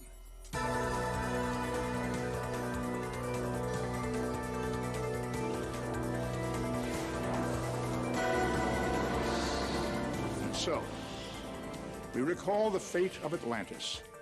The primary question for our civilization as we approach the year 2000 is this: We become fishmen. Own highly advanced technological innovations to far outpace our human abilities to control those innovations, and most importantly, to foresee their ultimate consequences? In order to find an answer to this fundamental question, and in order to prepare ourselves and our communities for whatever Y2K may bring, we need to understand the history and ramifications of Y2K from its very beginning decades ago to these remaining days of the 20th century, as we confer with a cross-section of the men and women on the front lines of the Y2K campaign. We begin by returning to the startlingly simple roots of Y2K. When I get out here in these speeches and hearings and other presentations, the first thing that comes up is that people say, how do we get into this mess? The story of Y2K really begins several decades ago, back in the 50s, with a very enterprising woman by the name of Grace Murray Hopper. Her nickname was Amazing Grace because of all the outstanding... Fucked it all up for everyone else. One of her accomplishments was the invention of the compiler for computer programs, which translates regular written language into the ones and zeros of binary code. It was the idea that said the switch in a transistor is either on or off. And therefore, she flipped them all off. Code that can be read mechanically by a series of transistors strung together that show that they are either on or off, and that was the beginning of what we now call digital code. Maybe even more importantly, Grace Hopper was centrally involved in the creation of COBOL. COBOL, computer business-oriented language, became all-pervasive throughout the computer systems of America and eventually the world. The technology itself is very prevalent in our advanced society, and the failure points potentially span from a very simple industrial process to a very complex financial transaction. That we don't really understand the incredible impact of that little notion that a switch can be either on or off, that a punch in an IBM card can either be in or out. In the primitive days of computers, that's how you do the time warp. The use of Hollerith cards, which were cardboard cards with holes punched in them, to create computer programs. They operated computers sort of like the way an old piano scroll would create music on a player piano. I put a reverse Uno card right away. In one of those readers, these and huge it fucked things up. It took up room after room after room. The kind of computer power you can now get on a laptop used to require a system that was so large it literally had to be housed in its own building. So as more and more COBOL programs totaling in the millions and eventually billions were written on Hollerith cards, the sheer expense of computing began to really add up. And so in the 60s, some bright programmers said, wait a minute, why are we punching in 1967? Why don't we just put 67, save the 19? That's when major businesses and government institutions began finding ways to cut corners. One of the most fateful cost-cutting measures was to deliberately leave out the first two digits of the year date. So in the year 2000, and they knew this at the time, you would have 00 pop up, not 2000. So the computer thinks it could be 1900, 000, and that's the problem. So yeah, we may have saved a lot of money by eliminating those two digits, but here we are 40 years later. The issue is, to correct problems, the computers would see that it switched back down to 1900, realize that they didn't exist in that year, and Ouroboros themselves. As a public relations device, they are doing it because they have a real problem to fix and a real challenge to face. That flaw that got put into the system in terms of 2 digits for a date instead of 4 has become, over the last 25 years, absolutely pervasive. We're not going to be able to predict with any certainty where the breakdowns may or may not occur. Will it be a nuclear power plant? Will it be the airplanes in the sky? Will it be the food supply chains, transportation? There are so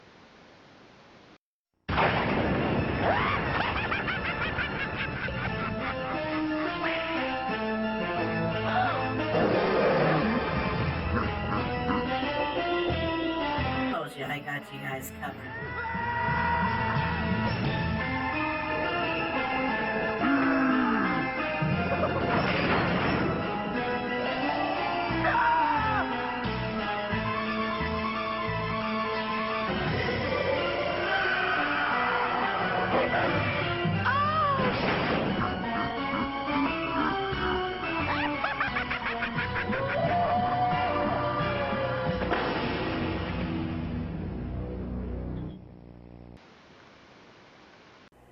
If you look at a production line now in automotive, there is a tremendous amount of automation.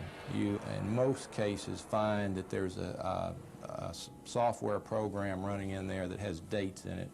And the estimates we get on our committee are that between all the robot arms are going to see that it's 1900 and they'll switch over from the electric tools they're using. And you don't know which two. The hand tools, you know, awls and saws. The early warnings about Y2K, however, were either ignored or deliberately rebuffed, primarily for economic reasons, but also due to bureaucracies typical of large corporations and government agencies. And people don't know in corporations how to approach this issue because we're looking at their whole enterprise. We're not just looking at a section. We're looking at all the code that's ever been written. We're looking at anything that's connected with the code. We're looking at outside vendors. We're looking at internal and external interfaces. This is not a technological problem. It's not. Oh, thank goodness. It's over then. Problem. It is estimated that over $600 billion is being spent worldwide to address the Y2K problem. The simple dilemma is that there are so many lines of code and microchips that need to be reviewed that there are just not enough computer professionals and not enough days left before January 1st, 2000 to look into every area that must be addressed. It's a huge management challenge to make the changes in all of the lines of code and all of the machinery and all of the embedded chips that are affected with this problem. The report card was established to get people's attention, and it has. Cabinet members talk about it, agency heads talk about it. That's what we want. Basically what we rate on that It's like my grade average. is the degree of progress that has occurred between the last quarterly report and the present. And you have 5 or 6 NASA's got a C+. 5 or 6 Fs. I bet you those nerds are real pissed. I must say, it did get a little attention among the cabinet. In some cabinet meetings, they've said, hey, what did you get from him? You know, so, but it puts it. My name is Angela. Oh, fuck. I didn't put this one in, you guys. I'll introduce my friends to you. Oh no, it's Nitty Poo. Shooby-dooby-doo-wah-wah. My name is Angela, and you are not. Nanette Manwar is a stuck-up Oh, no. And now to today's story, starring me, and not starring Nanette Manwar. Kill you. Computers talk to one another. Information is transferred from one system to another. And if that I wish it was the Digimon movie. is not transferred because the computer in question doesn't understand the change of date, if the data that is transferred is affected by a date and causes a loss of integrity of that, Like the Red Hot Chili Peppers. then what has happened is that other computers are affected by that. It can be passed on and on and on. In other words, the FAA, a year ago, had a problem with the radar system. Took it into the laboratory, thought they'd fixed it, this looks great, worked great. They got it into a tower, and when you suddenly have thousands of interactions from airplanes and everything else, people problems, you name it, and it didn't work. So they had to work on it in the live operational context. That type of interconnection is really the basis of the problem of Y2K. There were indeed early efforts, decades ago, to warn major public corporations and government organizations about the Y2K problem. And? Despite the fact that there have been a whole lot of so-called Y2K experts popping up in recent years, the fact is that as early as 1960, there were already a number of computer and government professionals trying to warn us about the long-term implications of dropping the first 2 digits of the year date code. My fear is that they've waited too long and they need to get busy and get started. If they wait much longer, truly, there won't be time for them to upgrade their systems, test their systems, and put them back into production. In 1967, the U.S. National Bureau of Standards was given the responsibility to resolve the controversy and went about doing that by surveying federal agencies. Well, the problem with that scenario was that the Department of Defense was by far the largest user of computers in the world, and it had more important things to worry about at the time, like the Vietnam War. It's a natural process, you know, to not want to have to face a painful situation or a difficult situation, but my advice to the American public is get over it. At the dawn of the new millennium, the planets aligned and heroes were born. Oh, hell yeah.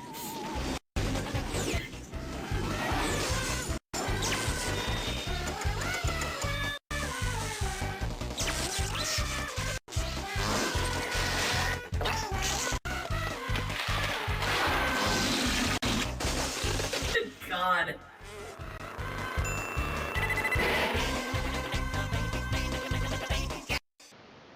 It's so bad. Woman in the Department of Transportation Shit a mountain. earlier suggested they do something in 1987, and she was laughed at. The old boy network, you know, what do you know, etc. She was right, and if they'd listened to her, God, we'd be in the bad shape in the federal government that we are right now. In the last several years, more and more professionals working in the field of computer science have written papers, books, or have spoken publicly about what may occur at the end of the millennium as a result of Y2K. So we have to do something very, very dramatic. This should be the #1 priority of every CEO in the country. We can't do this without a much higher level of awareness to get everybody involved. One of the major problems everywhere is getting people to understand that Y2K is everybody's problem. Playing the shit out of those glasses. Either the system is going to stop totally, or then people say, well, then there's no problem. And Wine glass. I think the system will not stop, but that doesn't mean we don't have major problems.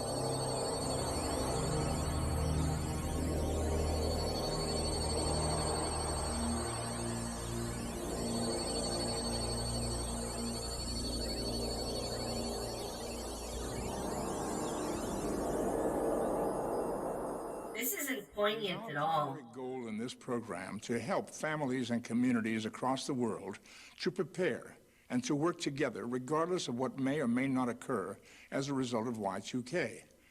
There still exists, even in 1999, a general state of either denial, complacency, or even apathy about both the reality and the potential effects of Y2K. And unless we appreciate what I'm so glad that this doesn't apply to any crazy event or as a civilization. Let's say 20 years from now. In dead of winter, at the stroke of midnight, January 1st, 2000, elevators may stop. Heat may vanish. Credit cards and ATMs may cease to function. Airplanes and trains may come to a halt. Telephones and televisions may not utter a sound. Water delivery systems may not deliver water for cooking, drinking, or bathing. Streetlights, stoplights, lights in buildings everywhere may flicker out. Why is Leonard Nimoy doing this to us? Clinics, pharmacies may be unable to provide proper medical care. Banks and stock markets around the world may suffer some form of meltdown. And nuclear power plants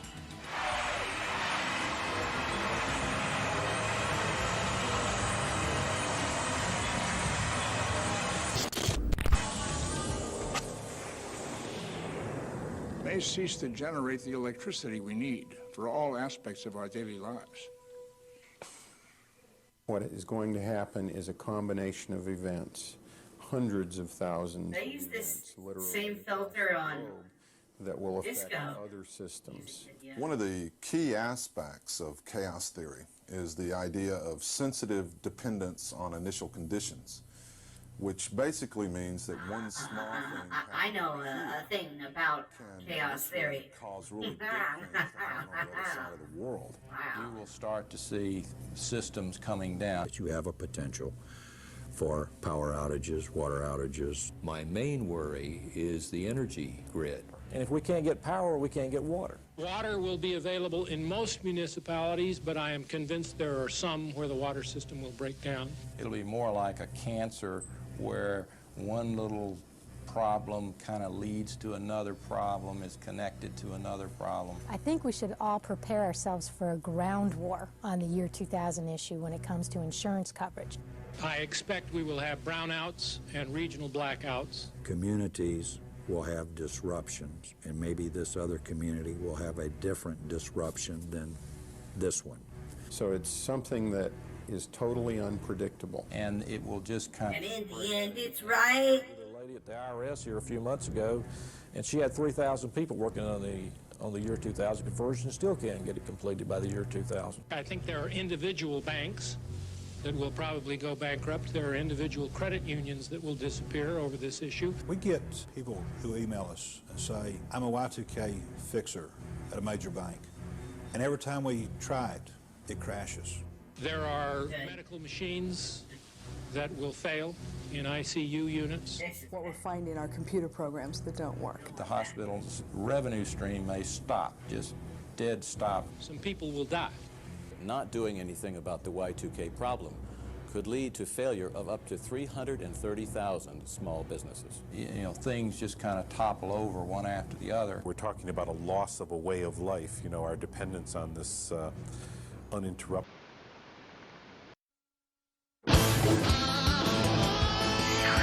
Triplets born, the throne away. Oh, no. Ones of a deadly fate. Give up your children, separate. Bide your time, lie in wait. Sonic Underground, Sonic Underground. They made a vow their mother will be found. The children grow, learn what's right. Leaders of the freedom fight. They seek their mother, she knows they do. Is it time if she only knew? Will the prophecy come true? Sonic Underground. Sonic Underground. I feel like I could draw But I have to wait. Sonic characters so much better than their the fate. They made a vow their mother will be found. Sonic Underground. Hang in here. We're getting closer to Sanctuary.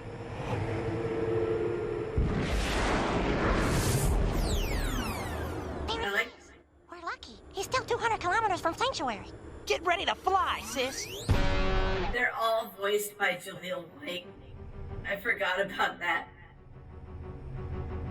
Dr. Robotnik, the other hedgehogs have arrived. Sleet, you idiot! Blast them out of the sky! Yes, sir. Dingo, grab the hedgehog. Dodge it, hedgehog. What?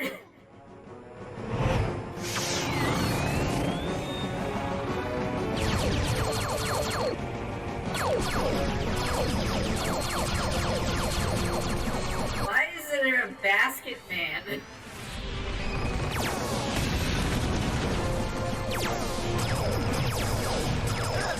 Let me go. Come on. Help!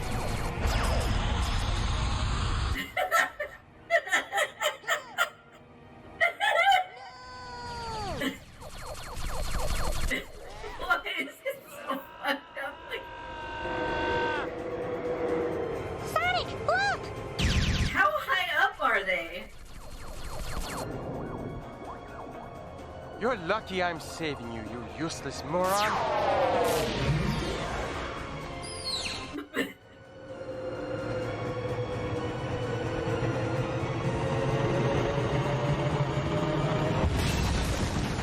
Huh? Manic, look out!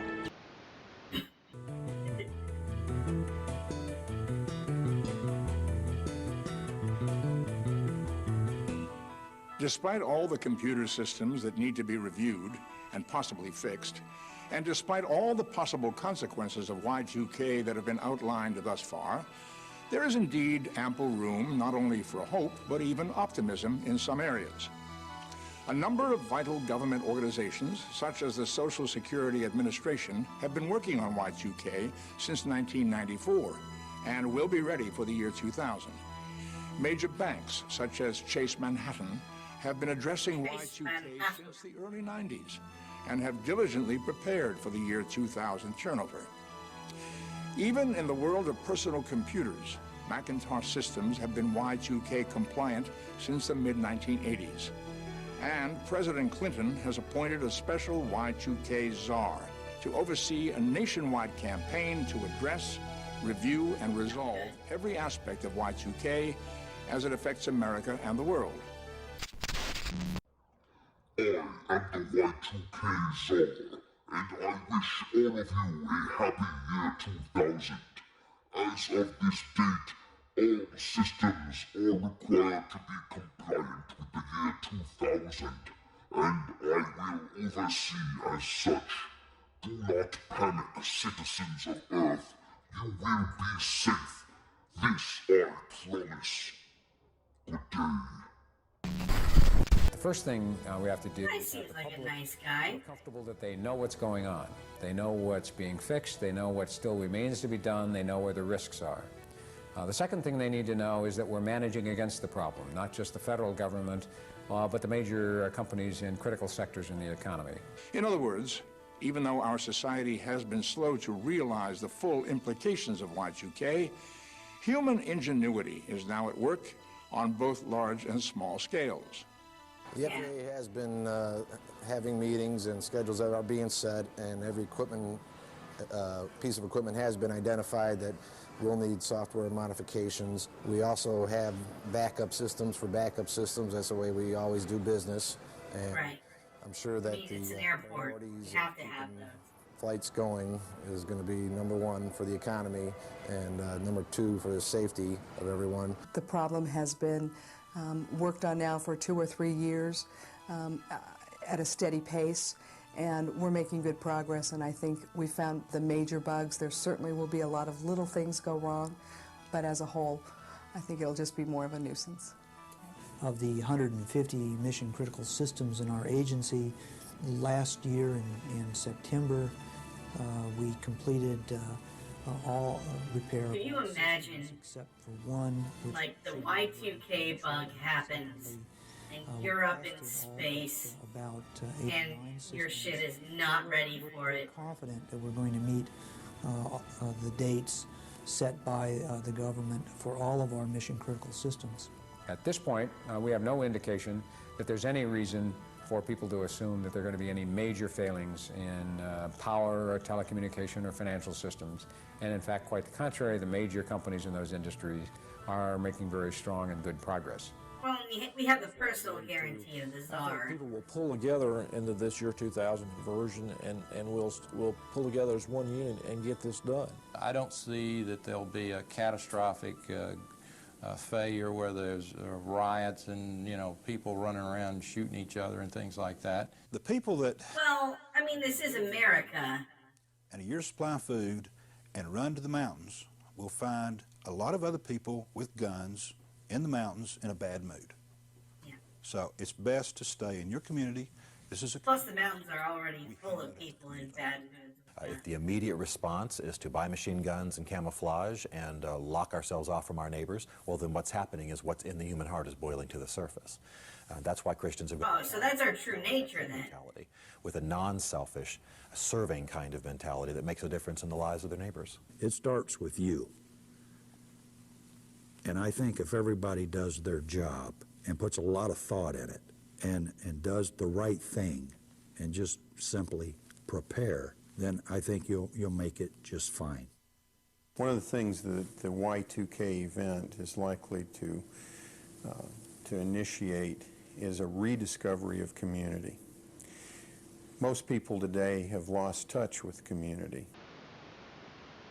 Sherlock Holmes.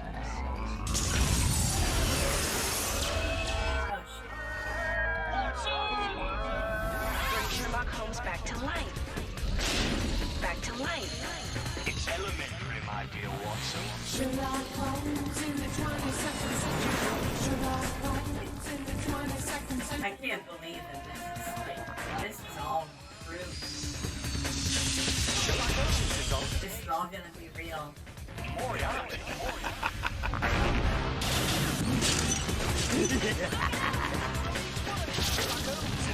It's even crazier that Sherlock Holmes was real.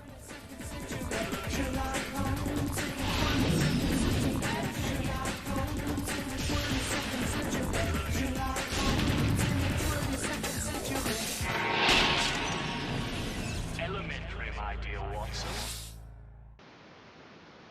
2000. My view of it is that it's an opportunity to redefine relationships that can emerge far stronger than what we've got today. I'm confident that we're going to rally around whatever the problems are. We will meet them as we have met all the other problems we've had, and that basically we will move forward and be stronger as a result of all of this work and effort.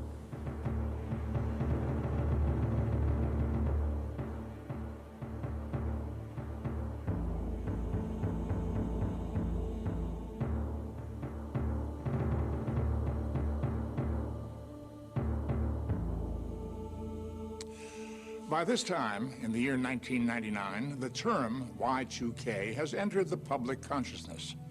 World leaders in government, spiritual, and corporate circles have all found themselves in one of the greatest dilemmas facing humankind. But the dilemma is not Y2K itself.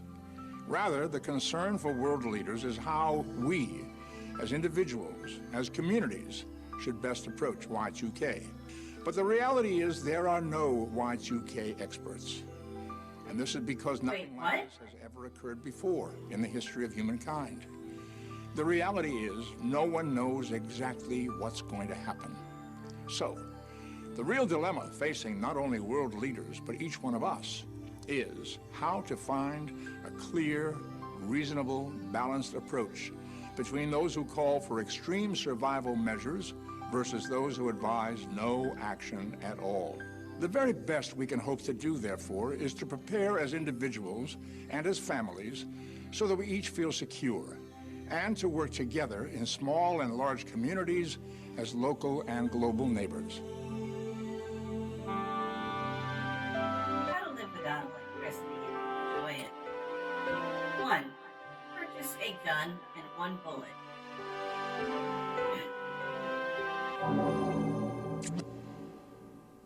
Well, I'm Ted Wright.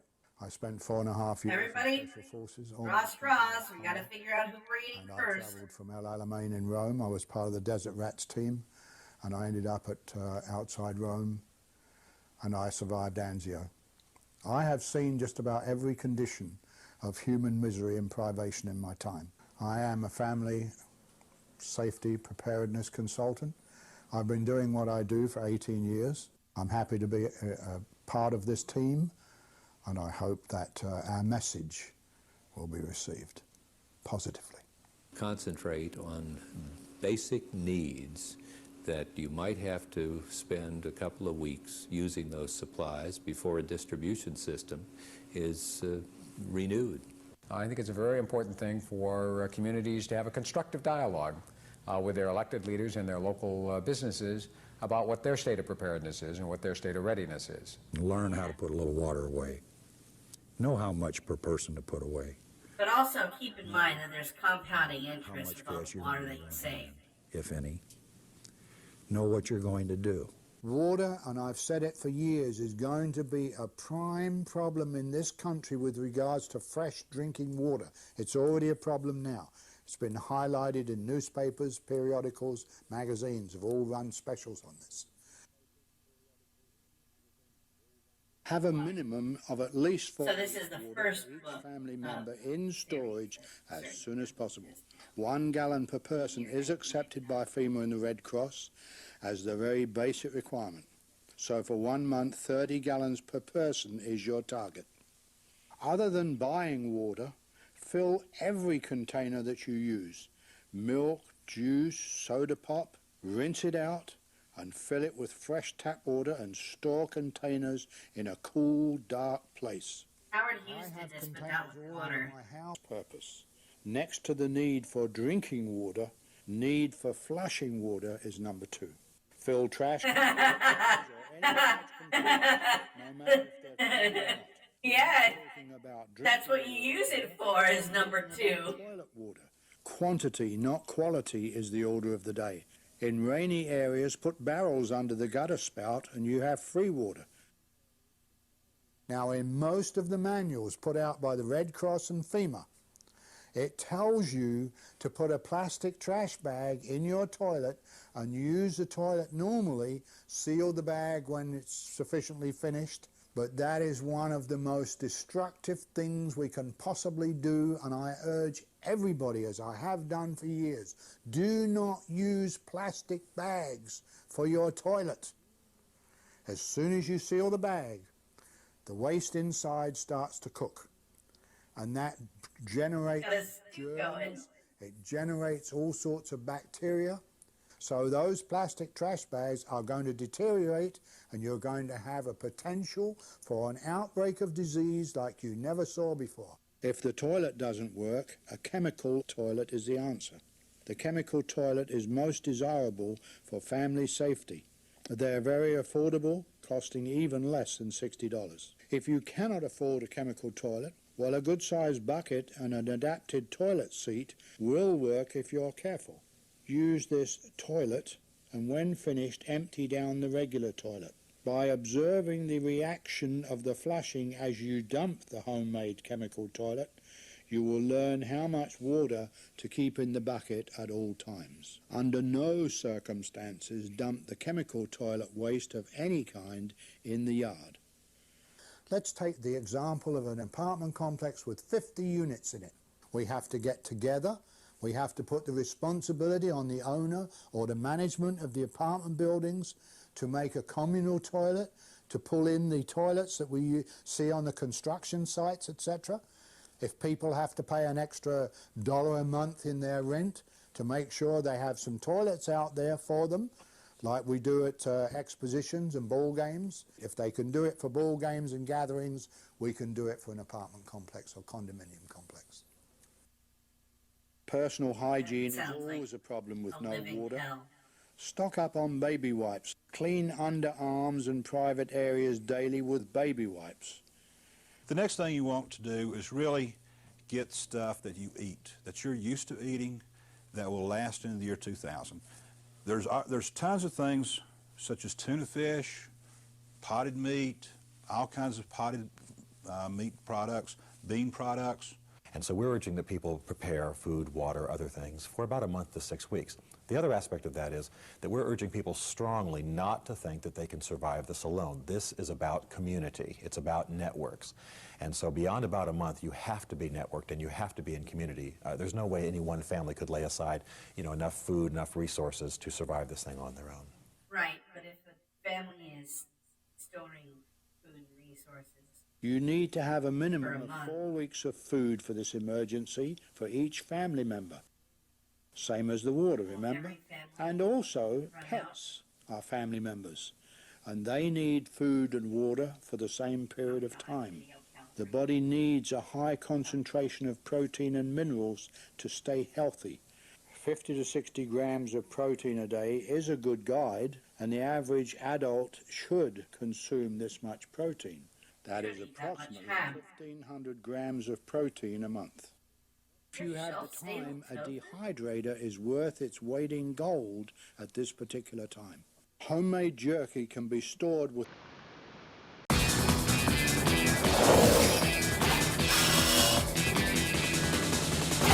hell yes. We are riders on a mission, action, kids in play position, rocket power.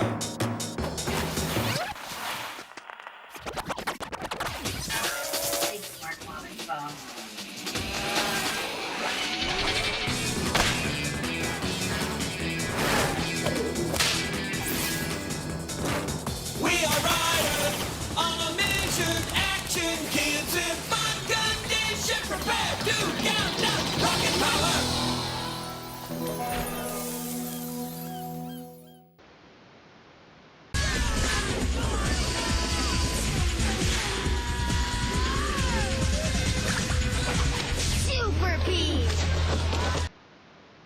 From many sites on the internet. The sooner you start your preparations, the better your opportunity to get the supplies you need at reasonable prices.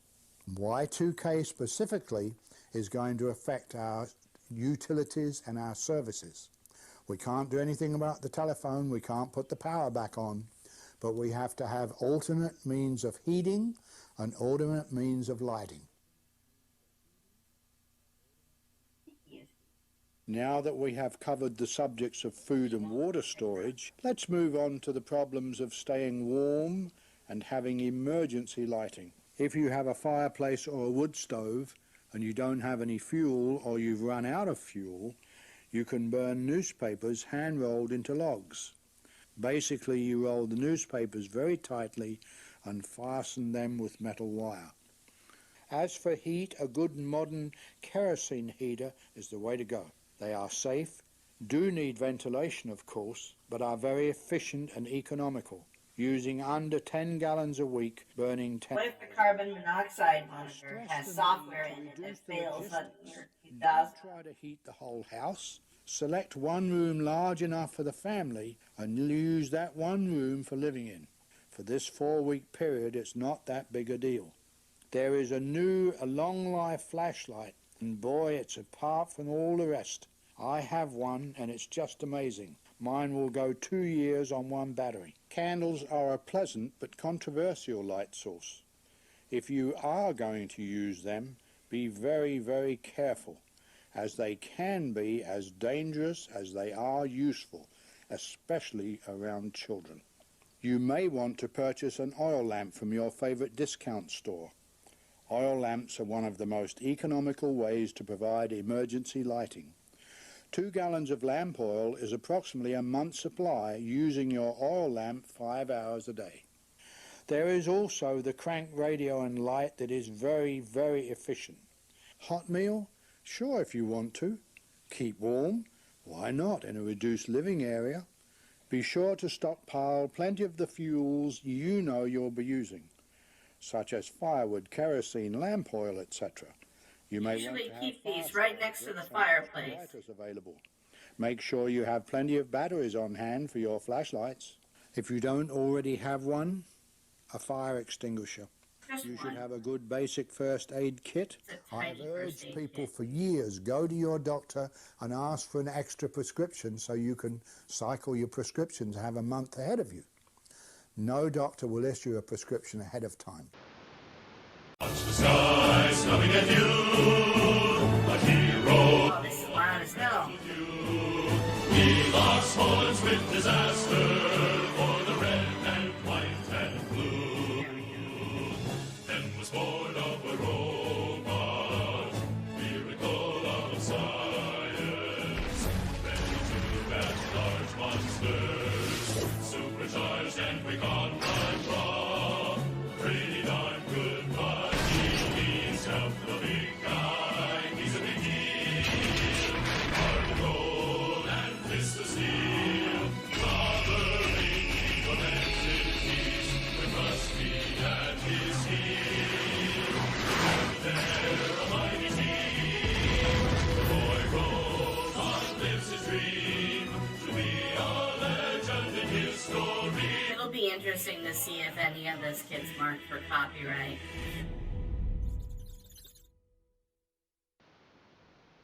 Handy tools such as duct tape, a handsaw, crowbar, hammer and nails, pliers, screwdrivers and rope. You may want to put some money aside because that you may not be able to get to your bank. Your bank may be down for a week or two, and it would be a discomfort. People may not accept checks, so having some cash might be a good idea. People don't usually understand the idea of fractional reserve banking, that when they make a deposit, only a very small portion is actually kept with the bank. Even of that deposit, only 1.2% of our total money supply is in cash. So that if everybody ran to the banks tomorrow, they'd only be getting maybe a penny on the dollar in return if they wanted in cash. Well, that kind of information floating around in society is what's going to cause some tremendous panic, I think. It may be a good idea to have some cash on hand, although experts vary in their opinions. By personal choice, put coin and cash away as much as you feel you are comfortable with. Get a copy of all financial records such as bank statements, mortgage statements, credit card statements, and all important documents. Store them in a safe place.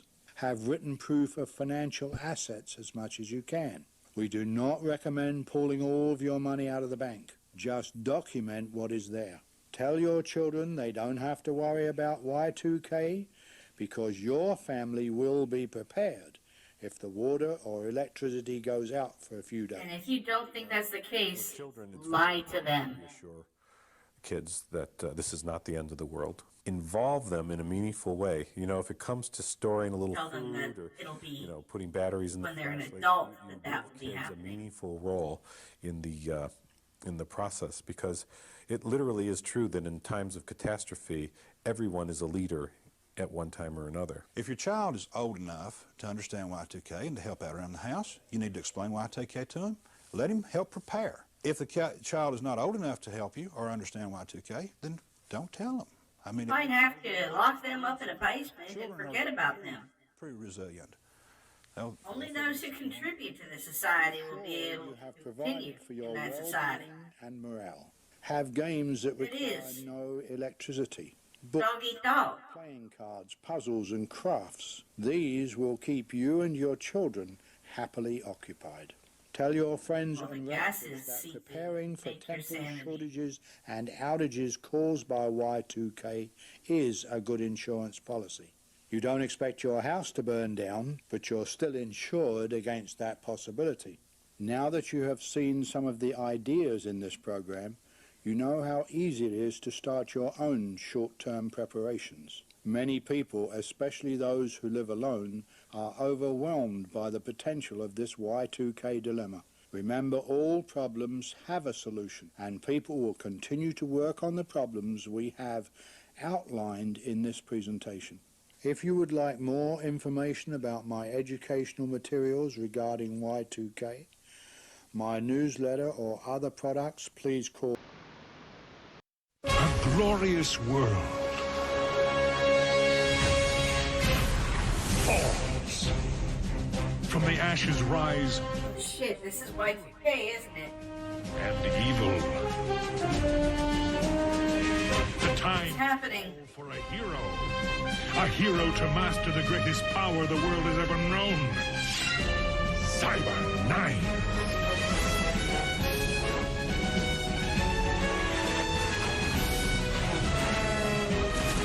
Oh my god. Year 2000 was awesome.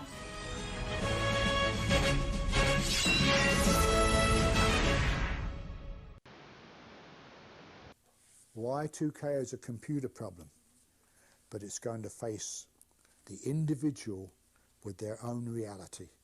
Whatever that reality is, it's going to face you face to face with a mirror.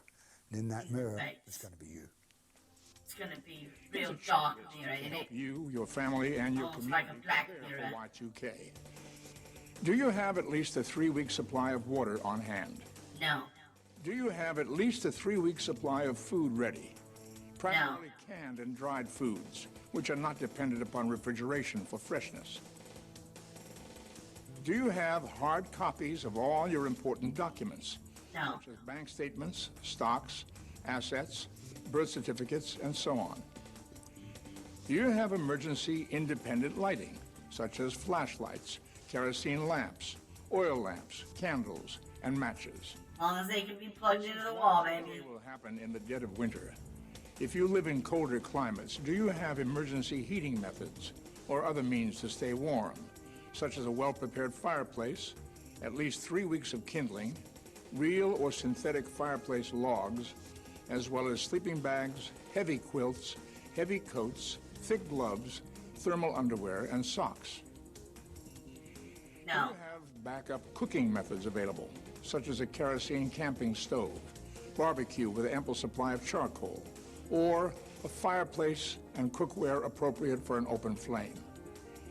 If you are continuously reliant upon prescription medicine, have you made provisions with your doctor to have at least a 3-month supply of medicine after January 1st, 2000? Likewise, if you have a medical condition which requires continuous care, have you made provisions with your doctor to make sure your necessary medical care will be uninterrupted throughout the year 2000? Do you have a first aid kit? And have you customized it for the potential needs of you and your family? If you have critical care home nursing equipment, have you checked with the seller or manufacturer to make sure that none of the equipment may be affected by Y2K microchip failure? If you'll be pregnant in the year 2000, have you made special provisions with your doctor to ensure... Have you prepared to have a cyber baby? A cybernetic baby from the year 2000? Radio temporarily become inoperative. Do you or your nearby neighbors have a ham radio as a backup for communications and to keep abreast of newsworthy developments? I have a corned beef radio. Plans to secure heirlooms and other valuables important to you and your family. Have you contacted your local phone, water, and power companies, both about uninterrupted service and about accurate billing statements in the year 2000? Company. If you live in a skyscraper or other high-rise dwelling, have you and your co-tenants conferred with building management regarding backup generator for the entire building, regarding emergency provisions for heat, light, water, and waste management? If you live in a community of neighborhood homes, have you begun organizing with family, friends, and town leaders to prepare contingency plans for the first 2 months of the year 2000, particularly regarding emergency food, water, and heat provisions? Have you prepared your leather straps, your spiky anklets and collars, your gimp masks? And have you communicated your with chains, your whips, federal representatives, your heavily modified muscle car with spikes all over? Finally, one good thing to remember regarding all of these items of preparation is none of it will save you. Or may not occur as a result of Y2K. All of these things will still be useful to you and your family. And the efforts to organize with our neighbors will be beneficial to all parties concerned, no matter what does or does not happen. Does homies ride for life?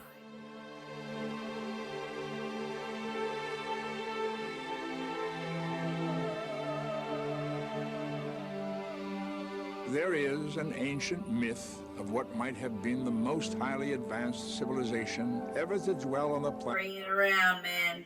But that Take is us indeed back to just an minutes. ancient myth. We're now, without question, living in one of the greatest periods in all human history. It's both an exciting and challenging time to be alive. We both enjoy and are awestruck by the unbelievably rapid advancements in human ingenuity and technology. Yet, how fragile do we now find ourselves before the juggernaut of our own inventions? However, as we indicated earlier in this program, there are no Y2K experts. No one knows exactly what, if anything, will happen. And our individual and collective response to Y2K is actually far more important than Y2K itself. The experts that we're dealing with indicate that it's going to hit hard and heavy for a while, maybe look like what some are calling a meltdown scenario for a week or two, and then it's going to level out more to brown out. On a scale of 1 to 5, how bad the Y2K is going to be globally, 5 being the worst, I would say globally they're at a 5. In the States, we have been at a 4. I think we're going to end up about a 2. My personal sense of this is in the range of 3. I think there are going to be major disruptions. I think there are going to be things that we can deal with, but it won't be easy. Putting January 1 on a scale of 1 to 5, with 5 being the worst and 1 being nothing at all, my assumption is somewhere around a 2.5. Again, an annoyance. Well, you'd be wrong because it's January 1, so it's different going to be things that don't 1. work. That's 1. Catastrophic? I don't think so. I would say a 3. I think maybe we're looking at maybe a 3. I think based on the utility companies, I think there will be some power outages or we'll have brownouts in some cases. I would say that it would probably fall around a 3 or a 4. My personal opinion is it can only be a 5. It can't be any less than a 5. I would probably have to rate this right in the middle at 2.5.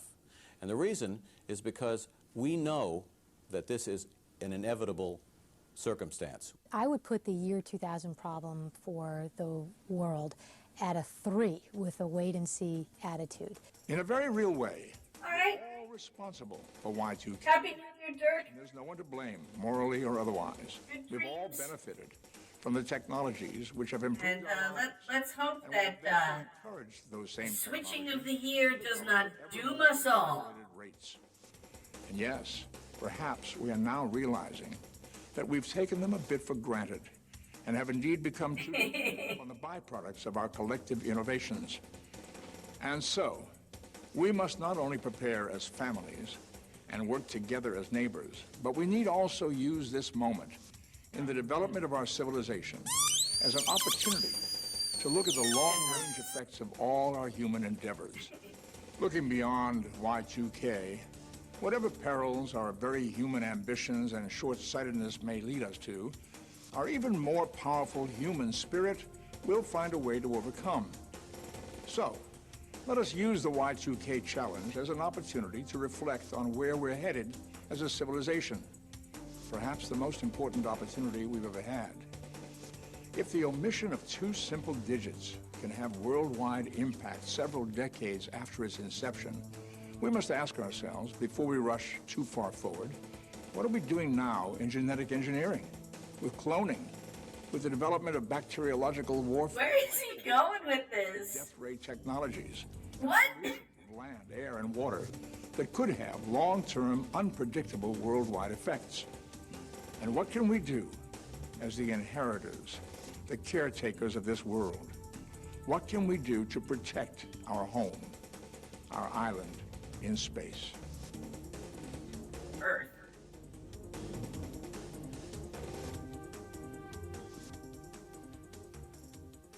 Wow. That is... Oh, wait. What am I doing? We got one more commercial break queued up, actually. That is incredible, though. It really makes you think. I'm kind of honestly getting a little bit nervous about when the year switches over now. Let's take our mind off it a little bit with some more commercials.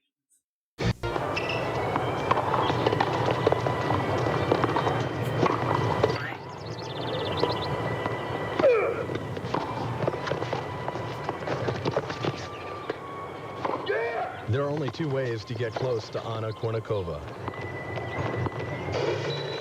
And you're not joining the Women's Pro Tour anytime soon. So visit Anna's official website at Kournikova.com. Read her journal, join her live chats, and shop in her online store.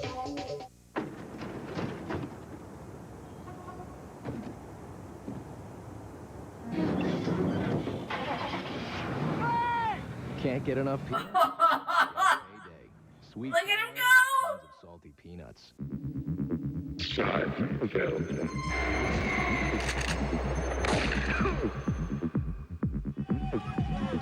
What?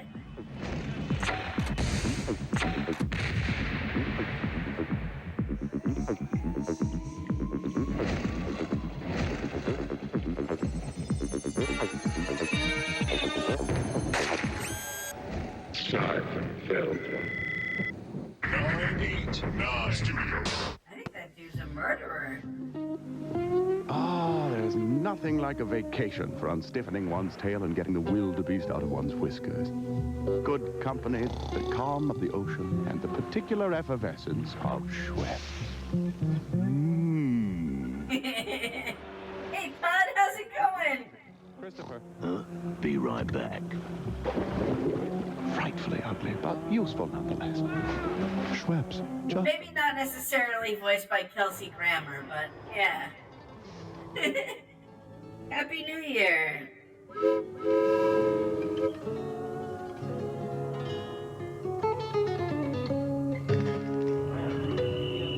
Well, it's not that here, but I think it is where you are. Not sure.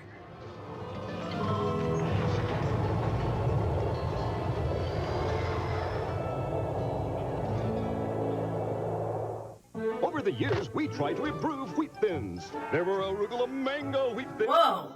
Sardine wheat thins. It's still $19.99 here. Then we thought, hey, let's just make them taste better. The new tastier, crunchier wheat thins. But only for like 26 more minutes.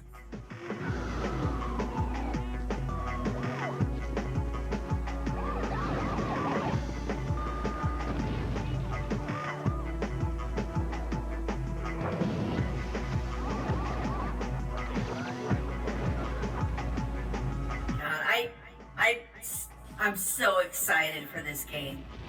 I didn't get it this Christmas. Mom and Dad said I was too young, but I mean, I'm gonna get it. I dropped my Bud Light in the river. The river?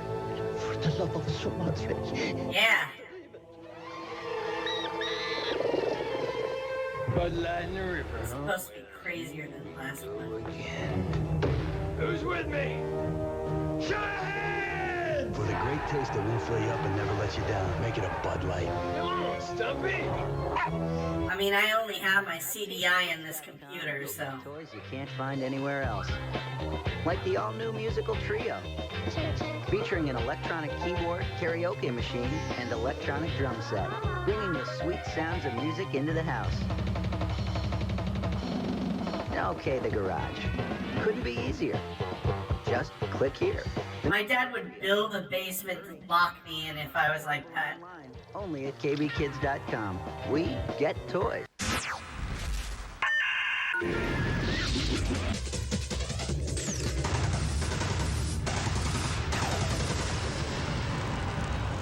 Sega Dreamcast, wired to the net by AT&T.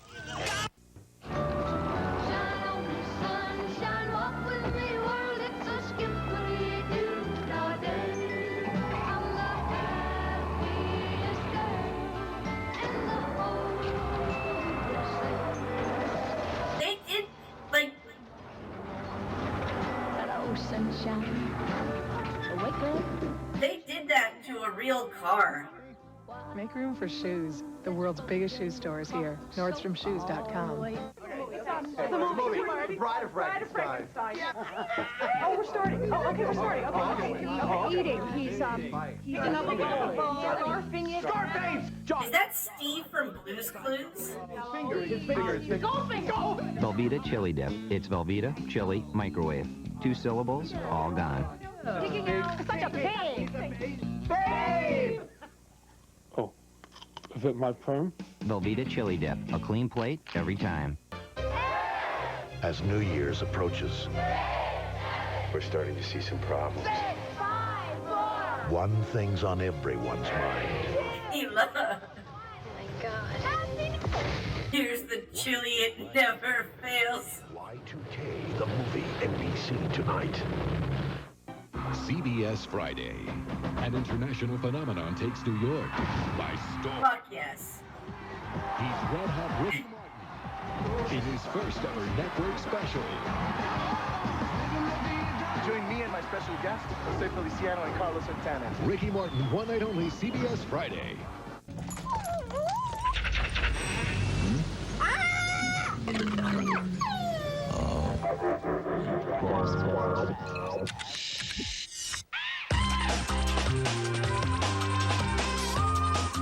I do this with Tiki all the time.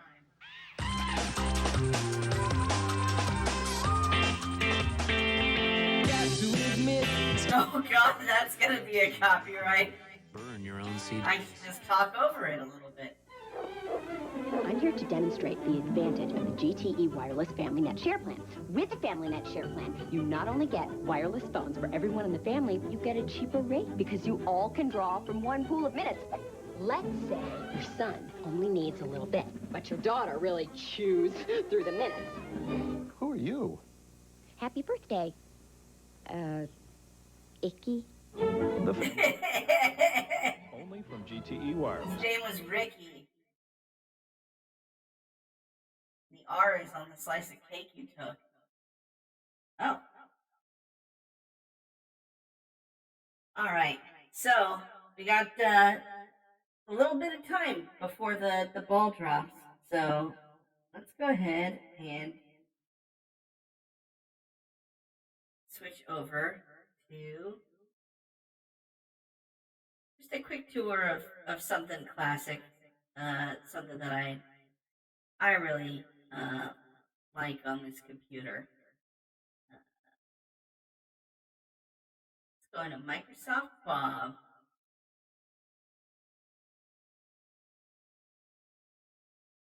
There we go.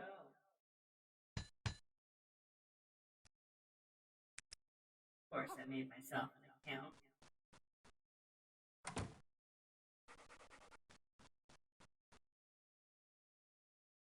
Oh man. You know what, this could use.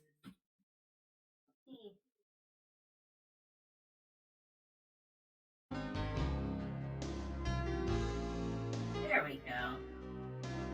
A little bit.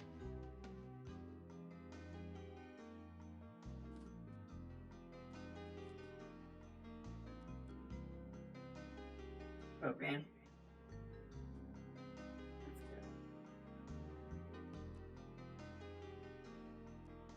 Let's go to another room. The mouse hole.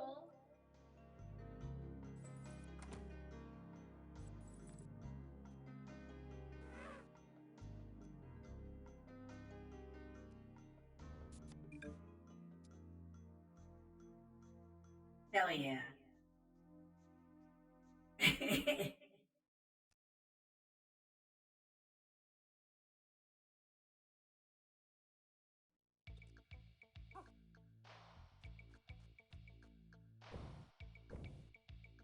Oh shit, here comes the big boy.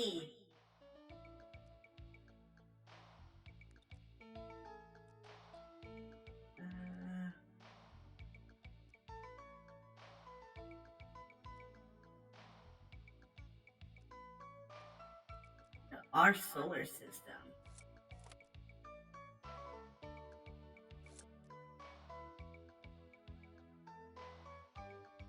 Hell yeah. I love GeoGuessr.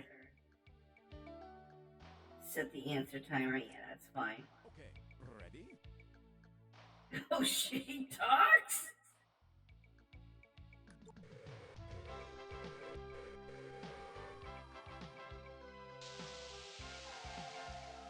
That's the Y2K. Match the object with its name. That is...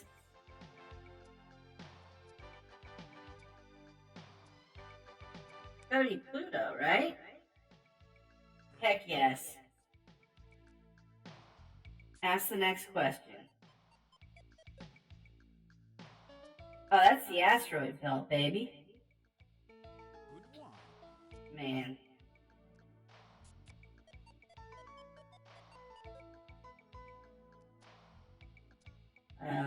That's gonna be Vengus. Good one.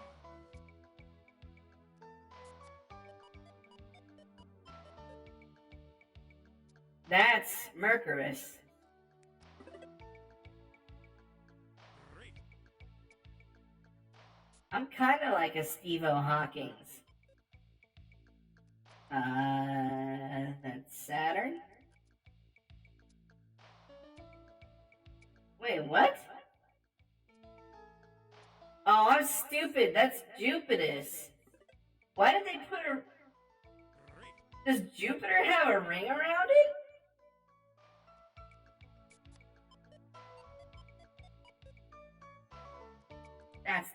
That's oh, a solar eruption, not the sun.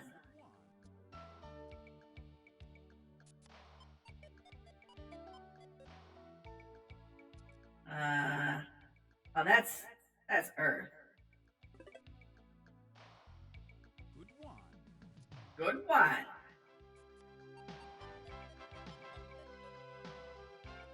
That is the sun. Good one.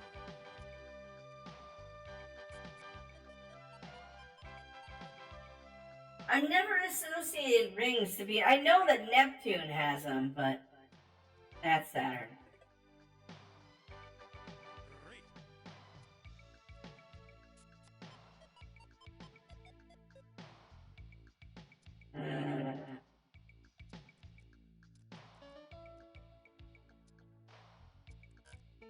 No, then it's Uranus.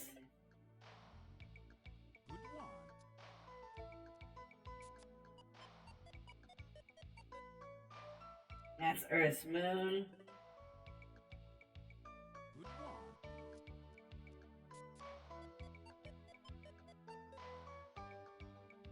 That's a comet.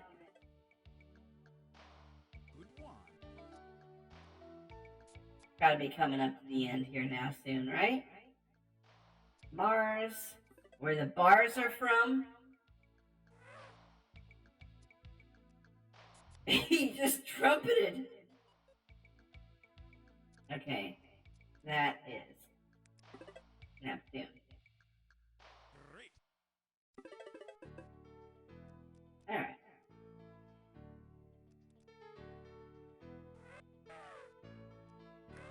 That's good for now.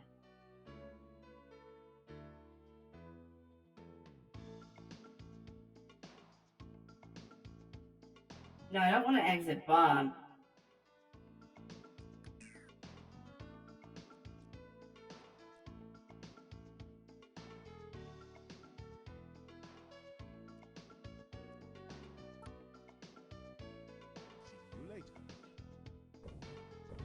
See you later. Alright. How are we on time? We got 4 more minutes. Let's go to another room.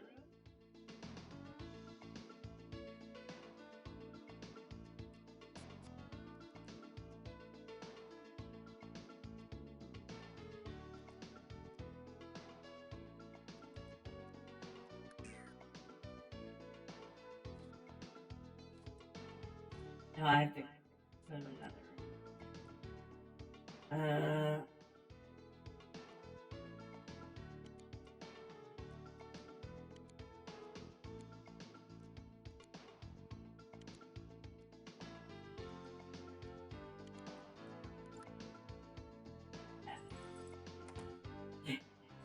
I mean, I guess I'm good at it, but I missed like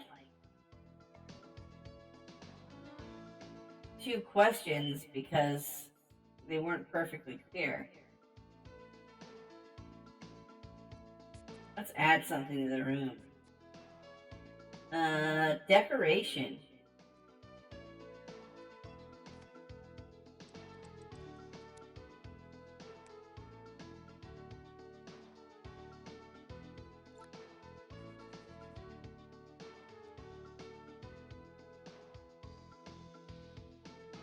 Oh, yeah.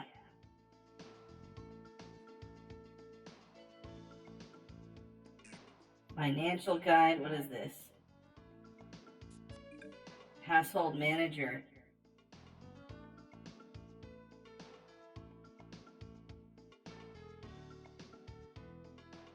Maybe I should use this for the new year. Just start using Microsoft Bob. Just to like sort my mess of a life out.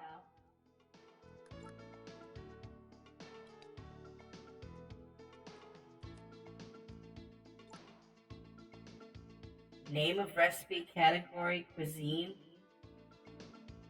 But then can you go into the recipe?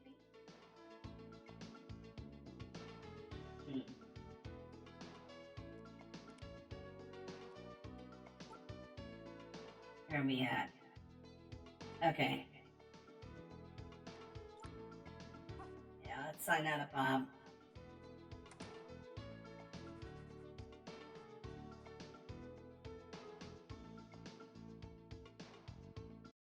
We're getting close to time.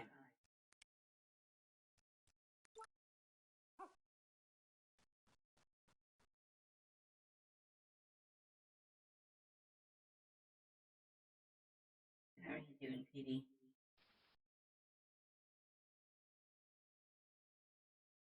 Happy birthday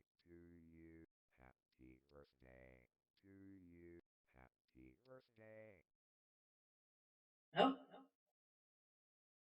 It's time to bring up. They know it's going to happen, and they'll all be looking at the big ball up there. It's time. It's a 77-foot flagpole. Let me show you how they put this ball together and give you a couple of the statistics. It's a 6-foot ball in diameter, and they've mounted on 1,070 pounds of aluminum there. It's just covered with these crystals. There are 504 of them. They range in size from 4 3/4 inches to 5 3/4 inches long. And then again, they're lighted with 168 halogen bulbs at 60 watts, by the way. And as I mentioned, the flagpole is 77 feet tall. It's 390 feet up in the air. This is obviously a rebroadcast because I'm on the West Coast. I'm in Oregon. It's brand new this year, brand new for the millennium. And of course, there are other symbols around the world. They drop an orange in one place, they light up a fountain somewhere else, but I must tell you, of all the symbols in the world that denote New Year's Eve, it's Times Square and the ball, and that's what they want to see. At the crossroads of the world, it is the place to be, and this is our 28th consecutive year in Times Square. Now, I don't think this crowd is really aware of all the preparation that went into this giant party. Awful lot of people, thousands of volunteers put in a lot of time. The professional crews, they've all got their eye on that flagpole, and when it hits the 2,000, you will hear in 9 minutes and 30 seconds a thing like you've never heard before. The helicopters are overhead. The volunteers have done their work. The professional crews have done it. The musicians, the dancers. Look at all those wigs. They consumed 7,000. I can't believe it. This is something to see. Times Square is a year. I think everything's going to be fine, Bud. I don't see there being a problem with the computers. The talkie was here in 1927, and now, of course, you got dozens and dozens of movie houses everywhere. 40 legitimate theaters in the area, 250 restaurants, if you can believe that, and there are 12,500 hotel rooms in the area. We've got 9 minutes to go until the ball drops. Speaking of hotel rooms, 90,000 citywide, so New York City can throw a party. The thing about this is, these people have not been allowed to bring in alcohol. Yeah, I mean, I liked the first one. I liked episode 1, but and yelling, they got the crazy. I'm looking forward to how, like, Han Solo's gonna show up or something, you know? Passes into 2000. We remember certainly the Latin music take over, the female singers. Something crazy, like maybe there'll be like some kind of droid attack on the Wookiees. What they would have said if they'd seen the ball. Bruce Springsteen's $53 million tour. It's been a big year in entertainment. It's a big night here in Times Square. It's a little bit weird, though, that they're doing these 3 movies and they're starting with like a 10-year-old kid. Isn't he supposed to have babies? By the way, as we watch the ball up there, right? I would kill for a Wookiee. And got just a second here. The BMI people. My kingdom for a Wookiee. Keep track of a lot of the music. Kristen, the top song of the century is You've Lost That Love and Feeling, the Righteous Brothers. And ASCOP's top song of the century was Happy Birthday to You, if you can believe it or not. Hey, Petey sang that to us. Let's thank a wonderful ABC crew for putting all of this extraordinary coverage of the millennium around the world, and especially here in Times Square together. Larry Klein's been our producer for goodness knows how many years. Kind of annoying, but Petey is a pretty great bonsai player. Executive senior producer of the ABC television crew, and they've done a phenomenal job. That stage there in the middle has been the site of a lot of entertainment today. And as you see these... Who is Sabaro? Back in the 1930s, Benny Goodman was the guy here. Just yesterday, as of 1942, Frank Sinatra appeared at the Paramount Theater. Yeah, they are. For 4 more weeks. I think so. Like the balloons and the wigs were given out to people as they came into Times Square. They were like, they were given out by like the Parks and Recreation Department. Garth Brooks was there. Every eye is on the ball at 6 minutes and 40 seconds to ball drop and counting down. The weather tonight is perfect. I mean, look at them. They're not all bundled up. You can't even hardly see the breath in the air. I mean, usually they're rubbing themselves, hugging themselves, trying to stay warm.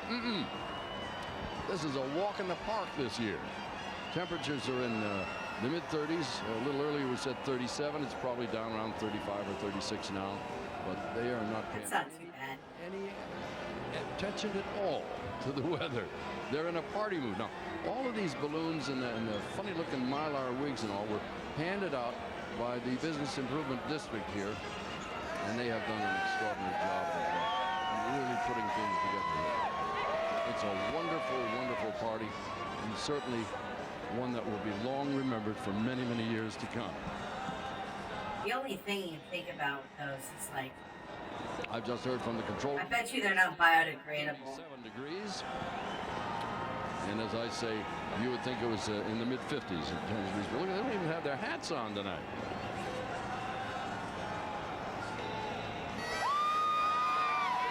Whoa! That guy who's out there without his shirt on. There is always one guy, no matter what the weather is, who's out there hanging around. I heard that people have to wear diapers because there's no way to get to the bathrooms if you're in the middle of the crowd. Yes, they saw the ball wiggle. You would. I tell you, they can't wait. Just surrounded by balloons and Mylar wigs. You hear the helicopters hanging overhead. But it's like every second you just go like, "Ooh, another thing for my collection." You know, each night, 6 million. I went to New Year's Eve at Disneyland, and I will never go to New Year's Eve at Disneyland again. Billions and billions. It was like this. Since 1904. They had a DJ in front of the castle playing music. It was absolutely crazy. Could not move. Sound and confetti and other doodads will happen as we go along. There are 500 dancers, actors, musicians, and puppeteers. Puppeteers. Giant screen TVs. Only 7 banners. 500 3-foot balloons have been distributed, and 100,000 yeah, like the day of holidays is just supposed to be bombs and lays and insane. Flags. They've all gotten their little party souvenirs. Of course, now there's great old time. In the year 2000, I mean, it's just always crowded.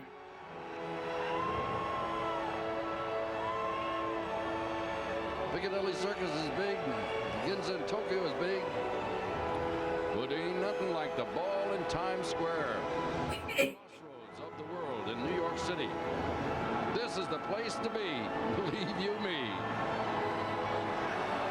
He says this is the place to be, believe you me. Concession, but those are all given away free tonight, isn't it? Happy looking group of people. Notice the ages though. Didn't I say it is a young person's game? In order to stand out here for 10 or 12 hours, you gotta have a lot of stamina. You gotta have a lot of stamina. Parties on the side streets and all. They've accommodated the people who couldn't get into the square. They've worked it out so people can move around with ease, and we're just less than 3 minutes away. I wonder if you can get one on eBay. You will ever hear as the Millennium Ball Drop happens. I mean, I've seen a lot of them, but I've never seen the size of a crowd like this.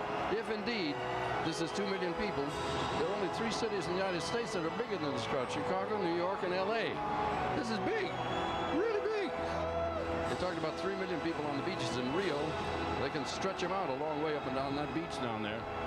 They're a little cozy down here. Yeah, say hi to Mom. She's watching you. Hi, Mom. 2 minutes and 20 seconds. Every single person in this crowd is watching for that thing to move. It's all computerized now. In the old days, you used to drop it with a nylon clothes cord with 3 guys and a Mickey Mouse watch. It's all computerized now. What? Mickey Mouse what? We had a minor glitch. Talking about Y2K things this year. A couple of years ago when it was computerized, we were a little bit late. I think we lost it by about 2 seconds that year, and boy, did it hit the papers. As I waved to television, turn around now, watch the ball. That's the fear. You think she heard me? They're all the way up to Central Park, all the way down to 42nd Street. This is a... Yeah, it's all motorized now. It's still on some sort of cable, but I think it's a little bit stronger than a nylon cord now. Music bill. They're ready. They're in their sombreros. Oh, it's getting close. cameras here tonight covering this. Like, this is a really big one.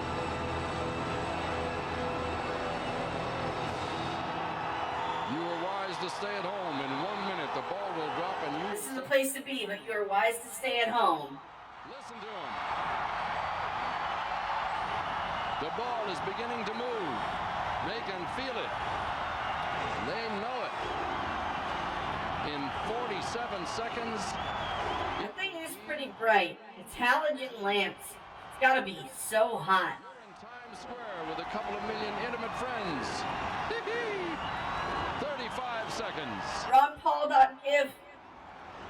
Not that I know what that is. I think those are lights on the bottom that they're shining up at the top, shining up at it. Here we go. And we're going to count it down from here down when we get to 10. Are you ready? Happy New Year early. In 10. 9, 8, 7, 6, 5, 4, 3, 2, 1. Here we go! Happy New Year! Oh, wow. It's 2000?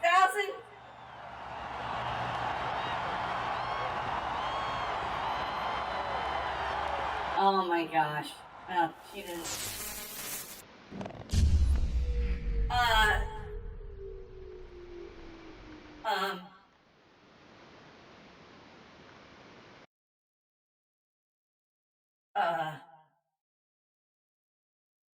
Well, Happy New Year, everybody. I think that's all we can do now. Dad, you got the water? The candles? Listen, I gotta go. But Happy New Year. Happy New Year, Pud. Happy New Year, everybody. Y'all have a good night. All right. Take it easy.